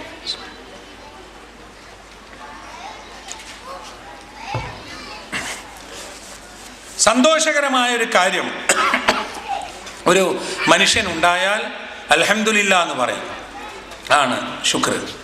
അപ്പോൾ അൽഹംദുലില്ലാ എന്നൊരു മനുഷ്യൻ പറയുമ്പോൾ അവനുണ്ടായൊരു സന്തോഷത്തിന് ആ സന്തോഷം അള്ളാഹു നൽകിയതാണ് എന്നവന് ബോധമുണ്ടാകും. നബി സല്ലല്ലാഹു അലൈഹി വസല്ലം ഭക്ഷണം കഴിച്ചാൽ അൽഹംദുലില്ലാ, നല്ലൊരു കാര്യം ഉണ്ടാവും അൽഹംദുലില്ലാ. ചില സന്ദർഭങ്ങളിൽ അനുഗ്രഹങ്ങൾ ഉണ്ടാവും. നബി സല്ലല്ലാഹു അലൈഹി വസല്ലം ശുക്രിൻ്റെ സുജൂദ് വരെ ചെയ്തിരുന്നു എന്നാണ്, അള്ളാഹ്ക്ക് നന്ദി കാണിക്കാൻ. ശരി, നല്ല കാര്യമൊക്കെ ഉണ്ടാവും, നമുക്കും അങ്ങനെ തോന്നുന്നുണ്ട്, അൽഹംദുലില്ലാ, നല്ല ബിസിനസ്സൊക്കെ ഉഷാറായിട്ടുണ്ട് അൽഹംദുലില്ലാ, അല്ലെങ്കിൽ കാര്യങ്ങളൊക്കെ നന്നാണ്ട് അൽഹംദുലില്ലാ നമ്മളും പറയാതെ. അതിപ്പോൾ ഇങ്ങനെ പറഞ്ഞ് നമ്മളിപ്പോൾ ഗൾഫിലൊക്കെ വന്നിട്ട് ഇതൊക്കെ ഒരു ശീലവും കൂടിയായി മാറിയിട്ടുണ്ടാവും ആളല്ലേ. പക്ഷേ പിന്നെ എന്താ പറഞ്ഞത്, വൈൻ അസാബത്തുഹു വറ, അവന് ഒരു പ്രയാസം ബാധിച്ചാൽ അപ്പം എന്താ ചെയ്യുക? ആകെ നാശായി, ജീവിതമൊക്കെ തൊലഞ്ഞ്, അങ്ങനെയാണോ പറയാ? അല്ലല്ലോ. വൈൻ അസാബത്തുഹു വറ, അവന് വിഷമകരമായൊരു കാര്യം ബാധിച്ചാൽ സബറ, ക്ഷമിക്കും. എങ്ങനെ ക്ഷമിക്കുന്നത്? ക്ഷമിക്കന്നെ. ക്ഷമ എപ്പോഴാണ് ഉണ്ടാവേണ്ടത്? നബി സല്ലല്ലാഹു അലൈഹി വസല്ലം പറഞ്ഞിട്ടുണ്ട്, അസ്സബ്റു ഇൻദ സദ്മത്തിൽ ഊല, ക്ഷമിക്കേണ്ടത് ആദ്യത്തെ ആഘാതമുണ്ടാകുമ്പോഴാണ്. മനസ്സ് ഇടങ്ങേറാവരെങ്ങനെ പെട്ടെന്ന് നമ്മൾ ബന്ധപ്പെട്ട ഒരാൾ മരിച്ചു എന്ന് വിചാരിക്കുക, വളരെ അടുത്തൊരാളുടെ നിര്യാണം നമ്മളെ ബേജാറാക്കും, പെട്ടെന്നുണ്ടായ ഒരു നഷ്ടം നമ്മളെ ദുഃഖിപ്പിക്കും. അതിൻ്റെ ആദ്യ സമയത്ത് ക്ഷമിക്കാൻ കഴിയലാണ് സബർ എന്നാണ്. അപ്പം അങ്ങനെ ക്ഷമിച്ചാൽ ഫക്കാന ഖൈറൻ ലഹു, അതും അവന് ഹൈറാവും. അപ്പം ജീവിതത്തിൽ പ്രയാസങ്ങളും കഷ്ടപ്പാടുകളും ദുരിതങ്ങളും ഒക്കെ ഉണ്ടാകുമ്പോൾ ഇതും ജീവിതത്തിൽ അള്ളാഹു നിശ്ചയിച്ചതാണ് എന്ന നിലക്ക് ക്ഷമിക്കാൻ ഒരാൾക്ക് സാധിച്ചാൽ അതും ഹൈറാണ്. അപ്പോൾ സന്തോഷമുണ്ടായാൽ ശുക്ർ ചെയ്യുന്നു, അത് ഹൈറാകുന്നു. വിഷമമുണ്ടാകുമ്പോൾ ക്ഷമിക്കുന്നു, അതും ഹൈറാകുന്നു. ഇത് വേറെ ആർക്കാണുള്ളത്? ഒരു വിശ്വാസമില്ലാത്ത മനുഷ്യനെ എന്തിനാ ജീവിക്കുന്നത് എന്നതുപോലും പ്രശ്നമാണ്. ഇപ്പോൾ ഇടയ്ക്കിടയ്ക്ക് ചില വാർത്തകൾ വരാറുണ്ടല്ലോ, ജീവിതം അവസാനിപ്പിക്കുവാൻ വേണ്ടി പിന്നെ കോടതിയിൽ അപേക്ഷ കൊടുക്കുന്ന ആളുകൾ, അവരെ നമുക്ക് കുറ്റം പറയാൻ പറ്റില്ല. എന്തിനാ ജീവിക്കുന്നത്? എനിക്ക് 80 വയസ്സായി, 90 വയസ്സായി. അമേരിക്കയിലൊരു ഒരു ഒരു ഒരു ബിഷഗ്വരൻ അല്ല ഒരു അഭിഭാഷകൻ, അദ്ദേഹം കൊടുത്തിട്ടുള്ള ഒരു പരാതി ഇതായിരുന്നു, എനിക്ക് 80 വയസ്സായി, എനിക്കിനി ജോലി ചെയ്യാനും കഴിയില്ല, എനിക്ക് രാഷ്ട്രത്തിനും ഒന്നും ചെയ്യാൻ കഴിയില്ല, മാത്രമല്ല ഞാനിങ്ങനെ ജീവിക്കുന്നത് എൻ്റെ കുടുംബത്തിനും നാടിനും ഒക്കെ ഭാരം കൂടി വരികയാണ്, ഇനി ഞാൻ ഇപ്പം എന്താ ജീവിക്കുന്നത്, അതുകൊണ്ട് എന്നെ മരിക്കാൻ അനുവദിക്കണം എന്ന്. പക്ഷേ അങ്ങനെ ഓരോരുത്തർക്കും തോന്നിയ സമയത്ത് മരിക്കാൻ അനുവദിക്കാൻ അമേരിക്കനിലെ നിയമം അനുവദിക്കുന്നില്ല എന്ന് വിധി വന്നു. ജഡ്ജി അങ്ങനെയാണ് വിധിച്ചത്. കാരണം ഓരോ ആളുകളും സ്വന്തം സമയം നിശ്ചയിച്ച്, അയാൾ ഇതും കൂടി പറഞ്ഞു. എന്താ പറഞ്ഞതെന്നറിയോ? അയാൾ ഒരു കാര്യം കൂടി പറഞ്ഞു, മരണം എപ്പോഴായാലും ഉണ്ടാവും, അത് അവിചാരിതമായിട്ട് സംഭവിക്കും. അവിചാരിതമായിട്ട് സംഭവിക്കുമ്പോൾ ഉണ്ടാകുന്ന പ്രശ്നം എല്ലാവർക്കും ബുദ്ധിമുട്ടാവും. അപ്പോൾ മക്കൾ വേറെ എവിടെയെങ്കിലും ആയിരിക്കും, അയൽക്കാർ വേറെ എവിടെയെങ്കിലായിരിക്കും, ഇങ്ങനെയൊക്കെ പ്രശ്നം. അപ്പോൾ നേരത്തെ തന്നെ ഒരു ഡേറ്റ് ഫിക്സ് ചെയ്താൽ, ഇപ്പോൾ ആഗസ്റ്റ് 15-ാം തീയതിയാണ് അച്ഛൻ മരിക്കുന്നതെന്ന് പറഞ്ഞാൽ ഗൾഫിലുള്ളവർക്ക് നാട്ടിൽ വരാം, അല്ലെങ്കിൽ ലീവ് എടുക്കുക, അങ്ങനെ ഒരുപാട് സൗകര്യങ്ങൾ ഇതിലുണ്ടാവുമെന്നാണ് അയാൾ പറഞ്ഞത്. നമ്മൾ ആലോചിച്ച് നോക്കുമ്പോൾ ആ ഒരു സൗകര്യം തന്നെയാണല്ലോ. നമ്മൾ എന്തൊക്കെ വിഷമം ഉണ്ടാവും, നാളെ രാവിലെ മയ്യത്ത് മറയുമ്പോഴേക്ക് നാട്ടിലെത്താൻ അപ്പോഴേക്ക് പാസ്പോർട്ട് പുതുക്കിയിട്ടുണ്ടാവില്ല, അല്ലെ ഇവിടെ അക്കൗണ്ട് ക്ലോസ് ചെയ്തില്ല, ഒരു യാതൊരു ഇടങ്ങേറായില്ലല്ലേ. ഇതൊക്കെ നേരത്തെ തന്നെ സമയവും തീയതിയൊക്കെ വെച്ചാണ്ട് പറഞ്ഞാൽ സുഖമല്ലേ എന്നാണ് ഇയാൾ ആലോചിച്ചത്. അതിനൊക്കെ പറഞ്ഞിട്ടും കോടതി പറഞ്ഞത് അത് നമ്മുടെ നിയമം അനുസരിച്ച് പറ്റില്ല എന്നാണ്. പക്ഷെ ഞാൻ ഭയപ്പെടുന്നൊരു കാര്യം എന്താണെന്നറിയോ? ഞാൻ ഭയപ്പെടുന്നൊരു കാര്യം, ഇപ്പം വിധിച്ച കോടതിയും ജഡ്ജും ഒക്കെ കുറച്ചൊക്കെ മനുഷ്യൻ്റെ മനസ്സിനെക്കുറിച്ച് ജീവിതത്തെക്കുറിച്ചൊക്കെ ഒരു ആലോചന ഉള്ളതുകൊണ്ടല്ലേ. അടുത്ത തലമുറയിലുള്ള ജഡ്ജിമാരാണ് വരുന്നതെങ്കിൽ അവർക്ക് തിരിച്ചും വിധിച്ചൂടെ? ശരിയല്ലേ? ഇങ്ങനെ എന്തിനാ ജീവിക്കുന്നത്? ഒരാവശ്യമില്ല, എന്നാൽ പിന്നെ മരിക്കല്ലേ നല്ലത്, എന്നായാലും മരി. അങ്ങനെയും വരും. ഇപ്പുറത്ത് ഇതിനെ നിയന്ത്രിക്കാനുള്ളൊരു മൂല്യബോധം നൽകാൻ കഴിയുന്നില്ലെങ്കിൽ എന്ന് നമ്മൾ കാണണം. അങ്ങനെ കാണണം. അപ്പം മനസ്സമാധാനം മനുഷ്യന് ലഭിക്കുവാൻ വേണ്ടിയുള്ള വിഷയങ്ങൾ തന്നെയാണ് മനുഷ്യനെ ഈ ഭൂമുഖത്ത് നിലനിർത്തുന്നതും. എന്താണത്? അത് ദൈവവിശ്വാസം. ദൈവവിശ്വാസത്തിൻ്റെ അടിസ്ഥാനത്തിലുള്ളൊരു മാനദണ്ഡമില്ലെങ്കിൽ ഈ ജീവിതത്തിൽ ഒരു നിയമം ഉണ്ടാവില്ലല്ലോ. ഒരു നിയമവും പടച്ചോൻ ഇങ്ങനെയാണ് പറഞ്ഞത് എന്നതുകൊണ്ടാണ് നമ്മളിത് ചെയ്യുന്നത്. അതാ ദൈവവിശ്വാസം. അതെല്ലാത്തിലും വേണം. അപ്പം ചില കാര്യമൊക്കെ ഉണ്ടല്ലോ, അതൊക്കെ ഹറാമാക്കി വെച്ചില്ലേ, നല്ല നമുക്ക് അങ്ങനെ തോന്നിച്ചില്ലേ, അതും ഹറാമാണ്, ഇതും ഹറാമ്. പിന്നെ ഒരിക്കൽ നമ്മുടെ സനാഉല്ലാ അമൃതസരി, ഇന്ത്യയിൽ വളരെ അറിയപ്പെടുന്ന ഒരു ഇസ്ലാമിക പണ്ഡിതനാണ്, ഒരു നൂറ്റാണ്ട് മുമ്പ് ജീവിച്ച അദ്ദേഹം. വമ്പിച്ച നിലയ്ക്ക് ഇസ്ലാമിക പ്രബോധന പ്രവർത്തനങ്ങൾ നടത്തുമ്പോൾ കുറേ ആളുകൾ അയാളെ വെല്ലുവിളിച്ചു, ചോദ്യം കൊടുത്തു. ഒരു ചോദ്യം, എന്താ ചോദ്യം എന്നറിയോ? നിങ്ങളിങ്ങനെ ഇസ്ലാമിൻ്റെ മഹത്വമൊക്കെ പറയുന്നു, നിങ്ങൾക്ക് കുറേ കാര്യങ്ങൾ ഹറാം, കുറേ കാര്യം ഹലാല്, പന്നി മാംസം ഹറാം, പശുമാംസം നിങ്ങൾക്ക് ഹലാൽ, ഇതൊക്കെ നിങ്ങളെ അള്ളാഹു ഉണ്ടാക്കി എന്നല്ലേ? പശുവിനെ ഉണ്ടാക്കി അള്ളാഹു എന്നാണ് പന്നീനെ ഉണ്ടാക്കി. പന്നി ഹറാം, പശു ഹലാൽ, ഇതിനെന്താ പറയുന്നത്? അപ്പോൾ സനാഉല്ലാ അമൃതസരി മോശക്കാരനല്ല. അദ്ദേഹം പറഞ്ഞു അങ്ങനെ ഉണ്ടാവും ചില സംഗതി. ഇപ്പോൾ ഒരാളെ ഭാര്യയും അയാളെ അമ്മയും അയാളെ മകളും അയൽവാസിൻ്റെ ഭാര്യയും ഒക്കെ സ്ത്രീകളല്ലേ? എല്ലാം പെണ്ണുങ്ങളല്ല. പക്ഷേ എല്ലാവരോടും ഒരുപോലെ അല്ലേ പെരുമാറുക? അല്ലല്ലോ. ഒരുപോലെ പെരുമാറാൻ പറ്റുമോ? മോളോടും ഭാര്യയോടും പെങ്ങളോടും അമ്മയോടും ഒക്കെ? അപ്പോൾ ഒക്കെ അള്ളാഹ് സൃഷ്ടിച്ചത് തന്നെയാണ്. അപ്പോൾ അള്ളാഹ് സൃഷ്ടിച്ചപ്പോൾ അള്ളാഹ് തീരുമാനിച്ചതാണ്, ഇത് പന്നിയാണ്, അത് ഹറാമാണ്, ഇത് പശുവാണ്, അത് ഹലാലാണ്, ഇത് ഉമ്മയാണ്, ഇത് ഭാര്യയാണ്. അതാണ് അള്ളാഹുവിൻ്റെ തീരുമാനം. അള്ളാഹു മനുഷ്യന് ആവശ്യമുള്ള നിയമങ്ങൾ നൽകുന്നു, അതാണ് ഞാൻ സ്വീകരിക്കേണ്ടത്. അള്ളാഹു നിഷിദ്ധമാക്കിയ എല്ലാം മനുഷ്യന് ആവശ്യമില്ലാത്തതാണ്. അള്ളാഹു നിഷിദ്ധമാക്കിയ എല്ലാം മനുഷ്യന് ആവശ്യമില്ലാത്തതാണ്. അള്ളാഹു മനുഷ്യന് വേണമെന്ന് നിയമമാക്കിയത് എല്ലാം മനുഷ്യന് വേണ്ടതുമാണ്. ഇതിപ്പോൾ നോക്കൂ നിങ്ങൾ, ഇന്നിപ്പോൾ നമുക്ക് അത്ഭുതം തോന്നി. നമ്മൾ ഈ ജുമാക്ക് പോകുമ്പോൾ പള്ളിയിലെത്തുമ്പോൾ ഇവർ പറയും ഇന്ന് പിന്നെ ലോക വനിതാ ദിനമാണ്. അപ്പോൾ മൗലവി അതിനെക്കുറിച്ച് എന്തെങ്കിലും പറയാം. അത് പറഞ്ഞു വിചാരിക്കുക, വനിതകളോടുള്ള നമ്മുടെ പെരുമാറ്റം, സ്ത്രീകളെ ആദരിക്കേണ്ടത് അവരുടെ അവകാശം. അടുത്ത ആഴ്ച ചെല്ലുമ്പം പറയാണ് ഇന്ന് ലോക വൃദ്ധ ദിനമാണ് മൗലവി, അതുകൊണ്ട് വൃദ്ധന്മാരെക്കുറിച്ചും ശരി വൃദ്ധന്മാരെക്കുറിച്ചും പറയാൻ നബി സല്ലല്ലാഹു അലൈഹി വസല്ലം പറഞ്ഞിട്ടുണ്ട്, വൃദ്ധന്മാരെ ആദരിക്കാനും അവരെ നോക്കാനും കാര്യങ്ങൾ. പിന്നെ ഒരു ദിവസം ചെന്ന് നോക്കുമ്പോഴാണ് ഇന്ന് ലോക വികലാംഗ ദിനമാണ്, ഇന്നലെ കഷ്ടപ്പെട്ടവനെ സഹായിക്കേണ്ട. അത് ഇപ്പം നോക്കുമ്പോൾ എന്താ വെച്ചാൽ മിക്കവാറും എല്ലാ ദിവസവും എന്തെങ്കിലും ഇന്ന് ആരോഗ്യ ദിനം അല്ലേ? ആരോഗ്യം നിയമത്താനും ഔബോനും ഹീമ കതീറും മിനന്ന അസഹത്തു ഫല, ആരോഗ്യത്തിൻ്റെ പ്രശ്നം, ആരോഗ്യ ശാസ്ത്രം ഖുർആൻ നൽകിയാൽ അങ്ങനെ ഏത് ദിവസം. അത് എന്തുകൊണ്ടാണ് ഇങ്ങനെ വന്നതെന്നറിയോ? ഇങ്ങനെ വരാനുള്ള കാരണം, ഞാൻ അമേരിക്കയിലെ ഒരു കുടുംബത്തിൽ അമേരിക്കയിൽ ഒരു യാത്ര ചെയ്ത സമയത്ത് ഹോം ഹോസ്പിറ്റാലിറ്റി എന്നും പറഞ്ഞിട്ട് കുടുംബം കാണാൻ കുട്ടി, അങ്ങനെ ഒരു സിസ്റ്റം ഉണ്ട് അവിടുത്തെ പിന്നെ ഈ സന്ദർശകർ വന്നാൽ. അപ്പോൾ വളരെ പ്രായമുള്ള ഒരാൾ നമ്മുടെ ഹോട്ടലിൽ വന്നിട്ട് അതിൻ്റെ ലിസ്റ്റൊക്കെ പ്രകാരം നിങ്ങൾ എൻ്റെ കൂടെയാണ് വരേണ്ടത്, എൻ്റെ വീട്ടിലേക്ക് എന്നാണ്. അപ്പോൾ അയാൾ എന്നെ ഡ്രൈവ് ചെയ്ത് പോയി, ഞങ്ങൾ ആ ജീവിതം പഠിക്കാനാണ് അവിടെ ചെന്നപ്പോൾ അയാളുടെ ഭാര്യയുണ്ട്, വളരെ പ്രായം, ഒരു നായ്ക്കുട്ടിയുണ്ട്. ഇവർ 3 ആളാണ് അവിടെ ജീവിക്കുന്നത്. എന്നിട്ട് പറഞ്ഞു നിങ്ങൾക്ക് ഭക്ഷണം ഇത് ഹലാലാണ്, ഹലാൽ ഫുഡ്, അങ്ങനെ ഒരു മര്യാദയൊക്കെ ഉണ്ടാവും ഈ ഇംഗ്ലീഷുകാർക്ക്. അയാൾക്ക് വേണ്ടാത്തത് കൊടുത്ത് ബുദ്ധിമുട്ട്, ഇത് ഹലാലാണ്, മാംസം ഹലാൽ ഷോപ്പിൽ നിന്ന് വാങ്ങിയാൽ നിൽപ്പാണ്. അപ്പോൾ ഞാൻ ചോദിച്ചു നിങ്ങൾക്ക് മക്കളൊന്നുമില്ല? അതുകൊണ്ട് മക്കൾ ഒരു ആൾ വേറൊരു സ്റ്റേറ്റിലാണ്, വേറൊരു കുട്ടിയുണ്ട് അത് വേറൊരു സ്റ്റേറ്റിലാണ്. ഇവരാരും ഇവിടെ വരികയും കാണുന്നത്. അവർ മദേഴ്സ് ഡേ വരുന്നുണ്ട് അടുത്ത മാസം, ഒരു 6-ാം തീയതി അന്ന് വരുമെന്നാണ്. അന്ന് വരില്ല, അന്ന് ഫോൺ ചെയ്യുമെന്നാണ്, അന്ന് വരാൻ സൗകര്യപ്പെട്ടത്. അപ്പോൾ മദേഴ്സ് ഡേ എന്തിനാ വെച്ചതെന്നറിയോ? ഈ അമ്മക്കൊന്ന് ഫോൺ ചെയ്യാൻ എന്തെങ്കിലും ഒരു തോന്നണ്ടേ, ആ തോന്നാൻ വേണ്ടി അന്ന് മദേഴ്സ് ഡേ. വേറെ ദിവസം ഒരു ഫാദേഴ്സ് ഡേ ഉണ്ടോ. പിന്നെ അങ്ങനെ ഓരോ സംഗതിയിലും ഓരോ സംഗതി. ഇപ്പം നോക്കൂ, മയക്കുമരുന്നിനെതിരെ, മയക്കുമരുന്നിന് എന്താ ചെയ്യാനുള്ള? ഒന്നും ചെയ്യാനില്ല. മയക്കുമരുന്ന് ഹറാമാണ്, മദ്യം ഹറാമാണെന്ന് പറയല്ലാതെ മദ്യവും മയക്കുമരുന്ന് പോകാൻ ഒരു ശാസ്ത്രം കൊണ്ടും സാധിക്കില്ല. ഞാൻ ഈ മദ്യവിരുദ്ധ പ്രസ്ഥാനത്തിൽ ഇപ്പോഴും കുറേയൊക്കെ സഹകരിച്ച് പ്രവർത്തിക്കും. കാസർഗോഡും തിരുവനന്തപുരം കാസർഗോഡ് ജാഥയും എങ്കിലാബും കാര്യമൊക്കെ ആയിട്ട്. അപ്പോൾ എന്താ പ്രശ്നം എന്ന് പറയുക, ഇവർ അവതരിപ്പിക്കുന്നത് മദ്യം കൊണ്ട് നമ്മുടെ രാജ്യത്തുണ്ടായ നഷ്ടം, മദ്യം കഴിച്ച മനുഷ്യൻ്റെ ആരോഗ്യ പ്രശ്നം, അവൻ്റെ ഇതൊന്നുമില്ലാതെ മദ്യപിക്കുന്ന ആൾക്കാരുണ്ട് ഇല്ലേ? കുടുംബത്തിനൊന്നും ഒരു കലഹം ഉണ്ടാക്കാത്ത നല്ല മനുഷ്യന്മാർ ഉറങ്ങാൻ നേരത്തെ ശേഷം മദ്യപിക്കും, സുഖമായിട്ടുണ്ട്, നല്ല ആൾക്കാരുണ്ട്. അപ്പോൾ അവനോട് മദ്യം കഴിച്ചാൽ കലഹം ഉണ്ടാകുന്ന എന്നെക്കാൾ ഞാൻ തന്നെ നല്ലതെന്ന് പറയാൻ പറ്റേ ഈ കലയിച്ച് നടക്കുന്ന മദ്യം കഴിക്കാത്തവരെക്കാളും മെച്ചപ്പെട്ട കുടുംബജീവിതം നയിക്കുന്ന ആൾക്കാരുണ്ടാവും. നല്ല ആരോഗ്യവന്മാരും ഉണ്ടാവും, കള്ളുടിച്ച ആൾക്കാർ. പിന്നെ റവന്യൂ നഷ്ടമൊന്നും വരുത്താത്ത ആൾക്കാരും ഉണ്ടാവും. അപ്പോൾ ചുരുക്കത്തിൽ എന്താണെന്ന് പറയുക, ഈ മദ്യം ഹറാമാണ്, അത് പടച്ചവൻ നിഷിദ്ധമാക്കിയതാണ് എന്ന് മനുഷ്യൻ്റെ ബോധം വന്നാൽ മാത്രമേ അത് മാറുള്ളൂ, അല്ലാണ്ട് അത് മാറില്ല. വ്യഭിചാരം, അതുമാതിരി കയ്യേറ്റം, കൊലപാതകം പടച്ചവൻ നിഷിദ്ധമാക്കി ഏതൊക്കെ സാധനം ഉണ്ടാവും, ഇപ്പോൾ സംഗതികളുണ്ടോ, അതൊക്കെ ഒഴിവാകണം മനുഷ്യൻ. നമുക്കത് വളരെ കൃത്യമായി ഇപ്പോൾ ഖുർആൻ്റെ അമാനുഷികതയായി നമുക്ക് കാണാൻ കഴിയുന്ന ഒരു കാര്യം അതാണല്ലോ. ഖുർആൻ നിഷിദ്ധമാക്കി ഏതെങ്കിലും ഒരു സാധനം മനുഷ്യൻ അത്യാവശ്യമായിരുന്നു എന്ന് പറയാൻ കഴിയുമോ? ആർക്കും പറയാൻ കഴിയില്ല. ബാക്കി പിന്നെ ഗ്രന്ഥങ്ങൾ, പുസ്തകങ്ങൾ, ആരോഗ്യശാസ്ത്രം, ഈ ആരോഗ്യശാസ്ത്രമൊക്കെ ഇപ്പോൾ നമുക്ക് അത്ഭുതം തോന്നും. എന്താ അറിയോ, മരുന്ന് നിരോധിക്കുകയാണ്. ഞാൻ ധാരാളം മരുന്ന് കഴിക്കുന്ന ഒരാളാണ് അസുഖങ്ങളുടെ ആയിട്ട്. ഈ മരുന്ന് കുറേ കാലം കഴിയുമ്പോഴാണ് പേപ്പറിൽ വരുന്നത് ഇന്ന ബ്രാൻഡ് മരുന്ന് നിരോധിച്ചിട്ടുണ്ട്, അത് വിഷാംശമുണ്ട്. അപ്പോൾ നമ്മൾ 5-10 കൊല്ലം ഇത് കഴിച്ചിട്ട് നമ്മളെ പോയിണ്ടാവില്ല. എന്താ ഇത് നിരോധിക്കേണ്ടി വരുന്ന പറയാം, നമ്മളെ പഠനം അവിടെ എത്തിയിട്ടേ ഉള്ളൂ. ആരോഗ്യ സങ്കല്പങ്ങളും മാറുന്നുണ്ടല്ലോ.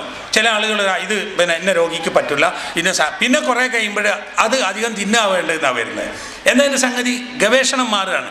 എന്നാൽ അള്ളാഹുവിൻ്റെ അനുഗ്രഹത്താൽ ഖുർആനിൽ അല്ലെങ്കിൽ നബി സല്ലല്ലാഹു അലൈഹി വസല്ലം ഹദീസിൽ നിഷിദ്ധമാക്കിയ ഒരു വസ്തു, ഒരു സ്വഭാവം, ഒരു പെരുമാറ്റം, ഒരു സംഗതി, അത് കാലാകാലം നിഷിദ്ധമാവണം മനുഷ്യൻ്റെ നിലനിൽപ്പിന്, വളർച്ചയ്ക്ക്, ആരോഗ്യത്തിന് എന്ന് കാണാം. അത് തന്നെ പോരെ ഈ ദീൻ മതി നമുക്ക് സമാധാനത്തിനും നമുക്ക് രക്ഷയ്ക്കും എന്ന് മനസ്സിലാക്കാൻ. അല്ലാത്ത എന്തെന്തെല്ലാം സിദ്ധാന്തങ്ങളും നിയമങ്ങളും കൊണ്ടുവന്നിട്ടുണ്ടോ ഒക്കെ അപൂർണമായിരിക്കും, എല്ലാം അപൂർണമായിരിക്കും. ആ അപൂർണമായ കാര്യം, ഈ ശിക്ഷാവിധികൾ പോലും ഇപ്പോൾ ആളുകൾ ഇസ്ലാമിനെ ആക്ഷേപിക്കാൻ വേണ്ടി കിട്ടുന്ന കാര്യം പെട്ടെന്നങ്ങ് അല്ലേ. ഇപ്പോൾ സൗദി അറേബ്യയിൽ ഒരു മലയാളിയുടെ കണ്ണ് ചൂഴ്ന്നെടുക്കാൻ ശരീഅത്ത് നിയമം ഓർഡർ ഇട്ടു എന്നൊക്കെ പറഞ്ഞ് ഭയങ്കര പ്രശ്നം. കുറേ കഴിഞ്ഞപ്പോൾ ആ കോടതി തന്നെ അയാളെ വിട്ടുവീഴ്ച ചെയ്ത് പറഞ്ഞയച്ചു. അപ്പോൾ ശരീഅത്ത് നിയമപ്രകാരം ഇതിന് വിട്ടുവീഴ്ച കിട്ടിയെന്ന് പറയുന്നില്ലല്ലോ. എന്താ പറയുക, അവിടുത്തെ നിയമം അങ്ങനെയാണ്. ഒരാൾ ആക്രമിച്ചാൽ അക്രമത്തിന് വിധേയനായ ആളുടെ അവകാശമാണ്, അയാൾക്ക് വേണേൽ വിട്ടുവീഴ്ച ചെയ്യാം, അല്ലെങ്കിൽ അയാളെ ശിക്ഷിക്കാൻ വിടാം. അപ്പം കോടതി ചോദിച്ചു, ഇയാൾ അവസാനം ഞാൻ വിട്ടുവീഴ്ച ചെയ്യുന്നു, അത് ശരിയത്താണല്ലോ. അപ്പോൾ അതിനൊരു ഇതുണ്ടായില്ല. എന്നിട്ട് ഇയാൾ എയർപോർട്ടിൽ വരുമ്പോൾ അവിടെ മന്ത്രിയും അവിടെ ആളുകളും ഫോട്ടോഗ്രാഫറും പത്രക്കാരും ഒക്കെ ഭയങ്കര എന്താണ് ശരീഅത്തിൻ്റെ ക്രൂരമായ ആ ഇതിൽ നിന്ന് രക്ഷപ്പെട്ടു വന്നിരിക്കുന്നു എന്നാണ്. അയാൾ രക്ഷപ്പെട്ടു വന്ന് ശരീഅത്തിൻ്റെ ഒരു നിയമം അനുസരിച്ചാണ്.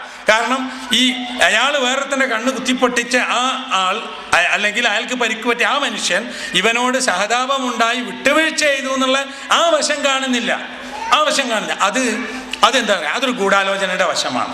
അപ്പം ഞാൻ പറഞ്ഞു വന്നതെന്ന് വെച്ചാൽ, അള്ളാഹുവിൻ്റെ ദീനിൽ വലക്കും ഫിൽ ഖിസാസി ഹയാത്ത് എന്ന് പറഞ്ഞ് നിയമം മനുഷ്യൻ എന്തിനാ പ്രതിക്രിയ ചെയ്യുന്നത് കൊണ്ട് നിങ്ങൾക്ക് ജീവിതമുണ്ട് എന്ന് പറഞ്ഞു, നിങ്ങൾക്ക് ജീവനുണ്ട്. ഇസ്ലാമിലെ ശിക്ഷയെക്കുറിച്ചൊക്കെ ആളുകൾ എത്ര ക്രൂരമായി പറയുന്നറിയോ. 3 വർഷം മുമ്പ് ഇന്ത്യ രാജ്യത്ത് ഉപപ്രധാനമന്ത്രിയായിരുന്ന അദ്വാനി ഒരു പ്രഖ്യാപനം നടത്തിയ ഡൽഹിയിൽ നിന്ന്. എന്താ പറഞ്ഞതെന്നറിയോ, ഡൽഹി തെരുവിൽ ഒരു മെഡിസിൻ വിദ്യാർത്ഥി ക്രൂരമായി ബലാത്സംഗത്തിന് വിധേയമായി ആക്രമിക്കപ്പെട്ടു. ഭയങ്കര അദ്ദേഹത്തിന് അദ്ദേഹം അന്ന് പ്രഖ്യാപിച്ച പ്രഖ്യാപനം ബലാത്സംഗം നടത്തുന്ന ആളുകളെ വധശിക്ഷയ്ക്ക് വിധേയമാക്കണമെന്നാണ്. അത് എന്നിട്ട് ആരും അത് ക്രൂരാണെന്നൊന്നും പറഞ്ഞില്ല, കാരണം അതൊരു കാര്യപ്പെട്ട ആളാണ് പറഞ്ഞതെന്നുള്ളതുകൊണ്ടാണ്. എന്നാൽ വളരെ കൃത്യമായും സൂക്ഷിച്ചും മനുഷ്യരിൽ നിന്ന് തിന്മകൾ തടയാൻ വേണ്ടിയും ചില ശിക്ഷാവിധികൾ പറയുമ്പോൾ അത് ക്രൂരമാണെന്ന് ആളുകൾ പറയുകയും ചെയ്യും. അപ്പോൾ മനുഷ്യന് നന്മയുണ്ടാകാനും മനുഷ്യന് സ്വസ്ഥതയുണ്ടാകാനും മനുഷ്യൻ്റെ ജീവിതം സ്വൈരമാകാനും വേണ്ടിയാണ് ഈ ദീൻ എന്നത് നമ്മൾ മനസ്സിലാക്കിയാൽ അതാണ് ജീവിതത്തിൻ്റെ ഏറ്റവും വലിയ കാര്യം. അപ്പോൾ ഞാൻ ഇതുവരെ പറഞ്ഞ കാര്യങ്ങളിൽ വ്യക്തിപരമായ സംഗതികളിൽ പോലും മനുഷ്യൻ്റെ മനസ്സും സമാധാനവും അവൻ്റെ സ്വസ്ഥതയും വിഷയമാണ്. ഇനി നോക്കൂ, നമ്മൾ ഭൗതികമായ ചില കാര്യങ്ങൾ കൊണ്ടുവന്നെത്തിക്കുന്നതും അവിടെ തന്നെയാണ്. ഇപ്പോൾ വിവാഹത്തെക്കുറിച്ച് പറഞ്ഞിടത്ത് ലിതസ്കുനു ഇലൈഹ എന്ന് പറഞ്ഞല്ലോ, നിങ്ങൾക്ക് സമാധാനം ഉണ്ടാകാൻ വേണ്ടിയാണെന്ന്. ഒരാൾ കല്യാണം കഴിക്കുന്നത് അള്ളാഹു അവൻ്റെ അത്ഭുതകരമായ സംവിധാനങ്ങളെക്കുറിച്ച് പറയുന്ന കൂട്ടത്തിലാണ്. നിങ്ങൾക്ക് നിങ്ങളിൽ നിന്ന് തന്നെ ഇണകളെ സൃഷ്ടിച്ചു തന്നു. സ്ത്രീക്ക് പുരുഷനും പുരുഷന് സ്ത്രീയും എന്ന വിധത്തിൽ ഇണകളെ സൃഷ്ടിച്ചു തന്നു. എന്തിനാ? ലിതസ്കുനു ഇലൈഹ, നിങ്ങൾ അവളിലേക്ക് സമാധാനം കണ്ടെത്താൻ. വിവാഹം പോലും ഒരു സമാധാനത്തിന്, ഒരു മനഃശാന്തിക്കാണെന്ന്. അതെങ്ങനെ മനഃശാന്തി ഉണ്ടാവുന്നത്? അത് മനഃശാന്തി ഉണ്ടാവുന്നത് ഇത് തന്നെ. ഇപ്പോൾ ഒരാൾ ഒറ്റയ്ക്ക് ജീവിച്ച ഒരു മനുഷ്യനെ അയാളെ സുഖദുഃഖങ്ങൾ പങ്കുവെക്കാനുള്ള ഒരാളും കൂടി ഉണ്ടാകുന്ന സമാധാനം തന്നെയാണ്. ഇപ്പോൾ ഒരു സ്ത്രീക്ക് എനിക്കെൻ്റെ സുഖവും ദുഃഖവും എൻ്റെ ഉള്ളും പുറവും എല്ലാം ഉൾക്കൊള്ളാൻ ഒരു ഭർത്താവുണ്ടല്ലോ എന്നുള്ളത് ഒരു വലിയ ആശ്വാസം തന്നെയാണ്. ഒരു പുരുഷനെ സംബന്ധിച്ചിടത്തോളം അവനെ സഹായിക്കാനും അവനെ ശുശ്രൂഷിക്കുവാനും അവനെ സ്നേഹിക്കുവാനും ഒരു ഭാര്യയുണ്ടല്ലോ എന്നത് ഒരു വലിയ മനസ്സമാധാനം തന്നെയാണ്. അങ്ങനെയാണ്, മനസ്സമാധാനത്തിന് വേണ്ടിയാണ് ഈ കുടുംബ ജീവിതം എന്നത് ഖുർആൻ പറയുന്നുണ്ട്. അങ്ങനെയാണെങ്കിൽ നിങ്ങൾ ആലോചിച്ച് നോക്കൂ, വിവാഹ ജീവിതം ഉണ്ടായതിന് ശേഷം മനസ്സമാധാനം നഷ്ടപ്പെടുത്തുന്ന ആളുകൾ, വേണ്ട വിധത്തിൽ ആലോചിക്കാത്ത ആൾ. റസൂലുള്ളാഹി സ്വല്ലല്ലാഹു അലൈഹി വസല്ലം പറഞ്ഞല്ലോ, എന്താ പറഞ്ഞെന്നറിയോ? ഇതൊക്കെ തന്നെ നമ്മൾ അള്ള പറഞ്ഞിട്ടുണ്ട് മനസ്സമാധാനത്തിൽ, എന്നാൽ അള്ള വേണമെങ്കിൽ ഉണ്ടായിക്കോട്ടെ മനസ്സമാധാനം തന്നെ, അങ്ങനെ ഉണ്ടാകുമോ? അതായത് നമ്മൾ പണിയെടുക്കണം എന്നാണ് നബി പറഞ്ഞിട്ടുണ്ട്. അപൂർവമായി എപ്പോഴെങ്കിലും ഒരു സ്ത്രീയുടെ പക്ഷത്ത് നിന്നൊരു തെറ്റ് സംഭവിച്ചാൽ അത് വലിയ പ്രശ്നമാക്കി കൊണ്ട് നടക്കുന്ന പുരുഷന്മാരോടുള്ള ഒരു ആഹ്വാനമുണ്ട്. എന്താ പറഞ്ഞെന്നറിയോ? നിങ്ങളുടെ ഭാര്യയുടെ ഭാഗത്ത് നിന്നുണ്ടാകുന്ന ഒരു തെറ്റിനെ, ആ തെറ്റിനെ വലുതാക്കിയെടുത്ത് പ്രശ്നമാക്കുന്ന നിങ്ങൾ മനസ്സിലാക്കണം എന്തുമാത്രം നന്മയും ശരിയുമുള്ളവളാണ് അത് എന്ന്. അങ്ങനെയാണല്ലോ. ഇപ്പോൾ ഭക്ഷണം ഉണ്ടാക്കുമ്പോൾ ഒരു ദിവസം കരിഞ്ഞു പോയി വിചാരിക്കുക. ഒരു ദിവസമല്ലേ കരിഞ്ഞു പോയത്, ഒരു 10 കൊല്ലത്തിനിടയ്ക്ക് എത്ര പ്രാവശ്യം ഭക്ഷണം ഉണ്ടാക്കി തന്ന ഭാര്യയാണത്. അതല്ല ആലോചിക്കുക. ഇതൊന്നിങ്ങനെ ഇനി തിരിച്ചു നോക്കുക. ഇയാൾ ചെയ്യുന്ന എല്ലാ കാര്യവും ശരിയാവലുണ്ടോ? ഭർത്താവ് ചെയ്യുന്ന എല്ലാ കാര്യവും ഇങ്ങനെ പെർഫെക്റ്റായിട്ട് വരുന്നതാണോ? അല്ല, അയാൾക്കുണ്ടാവും അബദ്ധം, ഭാര്യക്കുണ്ടാവും അബദ്ധം, ഭർത്താവിനും ഉണ്ടാവും അബദ്ധം. അങ്ങനെ ഒന്ന് ആലോചിച്ചാൽ അവിടെ ഒരു സമാധാനത്തിന് വഴി കണ്ടെത്താൻ സാധിക്കുമെന്നാണ്. എല്ലാവർക്കും തെറ്റ് പറ്റും, കുറ്റം ഉണ്ടാവും. ഞാൻ അങ്ങനെ ശരിയാണെന്ന് വിചാരിച്ചു, പക്ഷേ ശരിയായി വന്നില്ല. ഇങ്ങനെ ആവുന്ന വിചാരിച്ചിരുന്നത്, എന്നിട്ടാണ് അത് ചെയ്തത്, പക്ഷെ അതങ്ങനെ ഉണ്ടായില്ല എന്നത് പരസ്പരം പങ്കുവെക്കാനും അറിയാനും കഴിയണ്ടേ? അതിനാണ് അന്വേഷിക്കണം, അറിയണം, വിട്ടുവീഴ്ച ചെയ്യണം, അഭിപ്രായം ചോദിക്കണം എന്നൊക്കെ പറയുന്നത്. അപ്പോൾ അവിടെ മനസ്സമാധാനം ഉണ്ടാവും. മനസ്സമാധാനം തകർക്കുന്ന ഏറ്റവും വലിയൊരു സംഗതി കുടുംബം തന്നെയാണ്. ഈ കുടുംബത്തിന് മനസ്സമാധാനം കിട്ടണം എന്ത് വേണമെന്ന് പറയാം? ഈ കുടുംബം ഒരു ഏകകമായി നിൽക്കണം, ഒരു യൂണിറ്റാണിത്. അതിൽ മുഴുവൻ അംഗങ്ങൾക്കും പങ്കാളിത്തമുണ്ട്. ഇപ്പം എനിക്ക് മാസത്തിൽ എത്ര റുപ്യാണ് വരുമാനം എന്ന് എൻ്റെ ഭാര്യക്കും മക്കൾക്കും അറിയില്ലെങ്കിൽ എന്താ കലഹം തന്നെ ആയിരിക്കുന്നു. എന്നും മാസത്തിൽ 5000 റുപ്യ വരുമാനമുള്ള ഒരാളാണ് വിചാരിക്കുക. 5000 റുപ്യ വരുമാനമുള്ള ഒരാളൊരു കുടുംബത്തിന് ഭക്ഷണത്തിന് പണം വേണം, വസ്ത്രത്തിന് പണം വേണം, കുട്ടിക്ക് സ്കൂൾ കൊടുക്കാൻ ഫീസ് വേണം, പിന്നെ ഇടയ്ക്കിടയ്ക്ക് ഏതെങ്കിലും അതിഥികൾ വന്നാലും വരുന്ന അമിത ചെലവ് വേണം. ഇതൊക്കെ പരിഹരിക്കാൻ എല്ലാവരും അഡ്ജസ്റ്റ് ചെയ്യണം. എല്ലാ മാസവും എനിക്ക് പുതിയ കുപ്പായം എടുക്കണം എന്ന് വിചാരിച്ചാലോ, അല്ലെങ്കിൽ വലിയൊരു വ്യവസായിയുടെ മകൻ്റെ മാതിരി എനിക്കും വേണപ്പ എൻ്റെ ഡ്രസ്സ് എന്ന് പറഞ്ഞ് നടക്കൂല. അപ്പം മക്കളറിയണം, ഭാര്യ അറിയണം, ബാക്കിയുള്ളവരും അറിയണം. ഇത്രേ നമുക്ക് ഉള്ളൂ, ഇത്രേ ഉള്ളൂ നമുക്ക് എന്ന് നമ്മൾ മനസ്സിലാക്കുന്നില്ലെങ്കിൽ കലഹം തന്നെ പിന്നെ അവിടെ.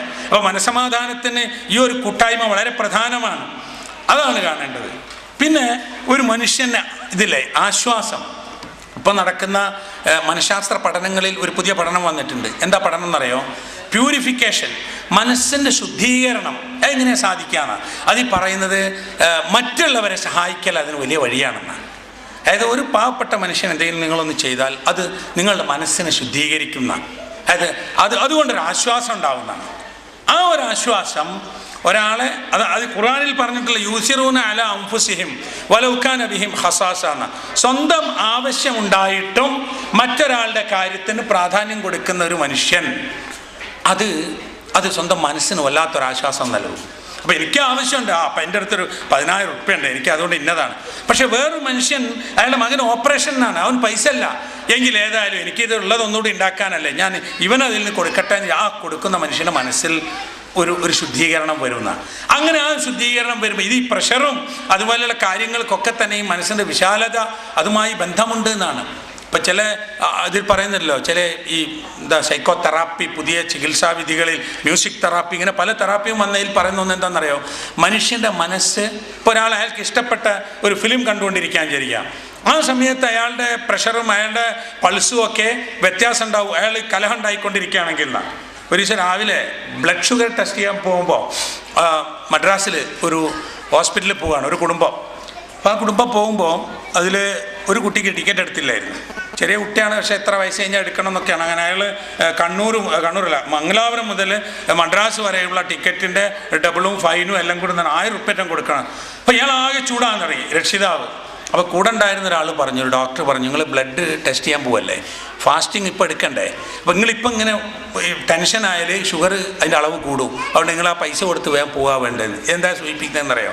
മനുഷ്യൻ്റെ മനസ്സ്, ആരോഗ്യത്തിൽ, ശരീരത്തിൽ, ബ്ലഡിൽ ഒക്കെ പോലും ഇതിൻ്റെ ഈ കാര്യങ്ങളിൽ മാറ്റം വരുത്തുന്നു എന്നാണ്. അപ്പോൾ ശാന്തമാകണം. അങ്ങനെ ശാന്തമായാൽ അവസാനം മരണം വരുമ്പോഴും ഉണ്ടാവും ഒരു ശാന്തത. യാ അയ്യത്തുഹൻ നഫ്സുൽ മുത്മഇന്ന, സമാധാനം പൂണ്ട ആത്മാവേ. മരണനേരത്ത് നല്ല മനുഷ്യർക്ക് അള്ളാഹു നൽകുന്ന ഒരാശ്വാസ വചനമാണത്. മരിക്കാൻ നേരത്തും ഉണ്ടല്ലോ കുറേ ബേജാറ് തന്നെയാണ് അല്ലേ? നിങ്ങൾ ആലോചിച്ച് നോക്കുക, ഇപ്പോൾ നമ്മൾ ഒരാൾ മരിച്ചാൽ എന്തൊക്കെ കാര്യങ്ങളുണ്ടാവും, ഇടപാടുകൾ, ബിസിനസ്സുകൾ, സംഗതികൾ. നമ്മളുണ്ടാക്കിയ എല്ലാ സാധനങ്ങളും ഈ ഭൂമിയുടെ മുകളിൽ, നമ്മൾ മരിക്കുന്ന ആൾ മാത്രം ഭൂമിയുടെ അടിയിൽ. അത് ഒരു ദുഃഖം, വേദന തന്നെയല്ലേ? പക്ഷെ ആ വേദനയും ദുഃഖവും ഉള്ളപ്പോഴും യാ അയ്യത്തുഹൻ നഫ്സുൽ മുത്മഇന്ന, സമാധാനം പൂണ്ട ആത്മാവേ, ഇർജി ഇലാ റബ്ബിക റാദിയത്തൻ മർദിയ, നിന്റെ രക്ഷിതാവിലേക്ക് ഇതാ തൃപ്തിപ്പെട്ടു വന്നോ. നീ നിന്റെ രക്ഷിതാവിനെ തൃപ്തിപ്പെട്ട നിലയിൽ, നിന്റെ രക്ഷിതാവ് തൃപ്തിപ്പെട്ട നിലയിൽ, വദ്ഖുലി ഫീ ഇബാദി വദ്ഖുലി ജന്നതി, നീ എൻ്റെ അടിമകളുടെ കൂട്ടത്തിലേക്ക് വാ, എൻ്റെ സ്വർഗത്തിലേക്ക് വാന്ന്. അത് നമ്മൾ കാണുന്നില്ലെങ്കിലും മരിക്കുന്ന മനുഷ്യനൊരാശ്വാസം ഉണ്ടാവുന്ന, മരണനേരത്ത് പടച്ചവൻ്റെ ഒരു സ്വാഗതമാണ്, ഇങ്ങ് വന്നോ നല്ല മനുഷ്യന്മാരുടെ കൂട്ടത്തിലേക്ക്, ഇങ്ങ് വന്നോ സ്വർഗത്തിലേക്ക്. അങ്ങനെ ഒരാശ്വാസവും ഒരു സമാധാനവും മരിക്കുമ്പോഴും ഉണ്ടാവും. അപ്പോൾ ജീവിതത്തിൻ്റെ എല്ലാ മേഖലയിലും ഒരു സമാധാനം, ശാന്തി, സ്വസ്ഥത, ആ സ്വസ്ഥതയോടുകൂടി അങ്ങ് മരിച്ചു പോകാനും സാധിച്ചാൽ അതാണ് ഒരു മനുഷ്യന് നേടാൻ കഴിയുന്ന ഏറ്റവും വലിയ സംഗതി. അതില്ലാതെ എന്നും അസ്വസ്ഥതയും കലഹവും അത്യാഗ്രഹങ്ങളും ദുർമോഹങ്ങളും മരണനേരത്ത് പോലും അത്തരം പ്രശ്നങ്ങളുമായി പോകുന്ന അവസ്ഥയാണ് അല്ലെങ്കിൽ ഉണ്ടായിത്തീരുക. അതിന് നാം അതൊക്കെ മനസ്സിലാക്കണം. നമ്മളെല്ലാവരും ഇസ്ലാം ദീനിൻ്റെ നിയമങ്ങളും നിർദ്ദേശങ്ങളും പഠിക്കുന്നതിന് വളരെ താല്പര്യം കാണിക്കണം. അത് നമ്മൾ ഇപ്പോൾ ഏതെങ്കിലും ഒരാളത് മനസ്സിലാക്കിയിട്ട് കാര്യമില്ല. അപ്പം ഞാൻ മനസ്സിലാക്കുന്നെങ്കിൽ ഞാൻ എൻ്റെ കുടുംബത്തോട് അത് പറഞ്ഞു കൊടുക്കണം, എൻ്റെ ഭാര്യയെ ഞാൻ ഉപദേശിക്കണം, എൻ്റെ കുഞ്ഞുങ്ങൾക്ക് അതിന് അവസരമുണ്ടാക്കി കൊടുക്കണം. അങ്ങനെ ആകുമ്പോൾ, അല്ലെങ്കിൽ പിന്നെ എന്താണെന്ന് പറയുക, നമ്മൾ ഈ കഷ്ടപ്പെട്ട് അധ്വാനിച്ച് പണം ഉണ്ടാക്കിയിട്ടൊന്നും ഒരു കാര്യമില്ല. ആ പണമായിരിക്കാം ഒരു പക്ഷേ നമുക്ക് നാശമായി തീരുന്നത്. അടുത്ത തലമുറയിൽ നമ്മുടെ കുടുംബാംഗങ്ങളിൽ അള്ളാഹുവിനെക്കുറിച്ചുള്ള ബോധവും അള്ളാഹുവിൻ്റെ നിയമം അനുസരിക്കാനുള്ള ആ ഒരു വിശ്വാസവും അതിനുള്ള സന്നദ്ധതയും വളർത്തിയെടുക്കുന്നതിലാണ് നമുക്ക് രക്ഷയുണ്ടാവുക. അത് നാം ഓർത്താൽ നമ്മുടെ മനസ്സ് ശാന്തമാകും. പടച്ചവൻ വിധിച്ചത് അൽഹംദുലില്ലാഹ് അതാണ് എനിക്കുണ്ടായിരുന്നത്, ഇത് അള്ളാഹുവിൻ്റെ തീരുമാനമാണ്, ഞാൻ തൃപ്തിപ്പെട്ട് അത് അംഗീകരിക്കുന്നു എന്നൊരു സ്വസ്ഥതയോടുകൂടി നമുക്ക് ജീവിക്കാനും മരിക്കാനും സാധിക്കും. അള്ളാഹു സുബ്ഹാനഹു വ തആല വളരെ സ്വസ്ഥതയോടുകൂടി സംതൃപ്തിയോടുകൂടി ജീവിച്ച് മരിക്കാൻ നമുക്ക് എല്ലാവർക്കും തൗഫീഖ് ചെയ്യുമാറാകട്ടെ എന്ന് പ്രാർത്ഥിക്കുന്നു. റബ്ബന ആതിന ഫിദ്ദുനിയ ഹസന വഫിൽ ആഖിറതി ഹസനതൻ വഖിനാ അദാബന്നാർ വസല്ലല്ലാഹു അലാ നബിയിനാ മുഹമ്മദിൻ വഅലാ ആലിഹി വസഹ്ബിഹി വസല്ലം. അസ്സലാമു അലൈക്കും വറഹ്മത്തുള്ളാഹി വബറകാതുഹു.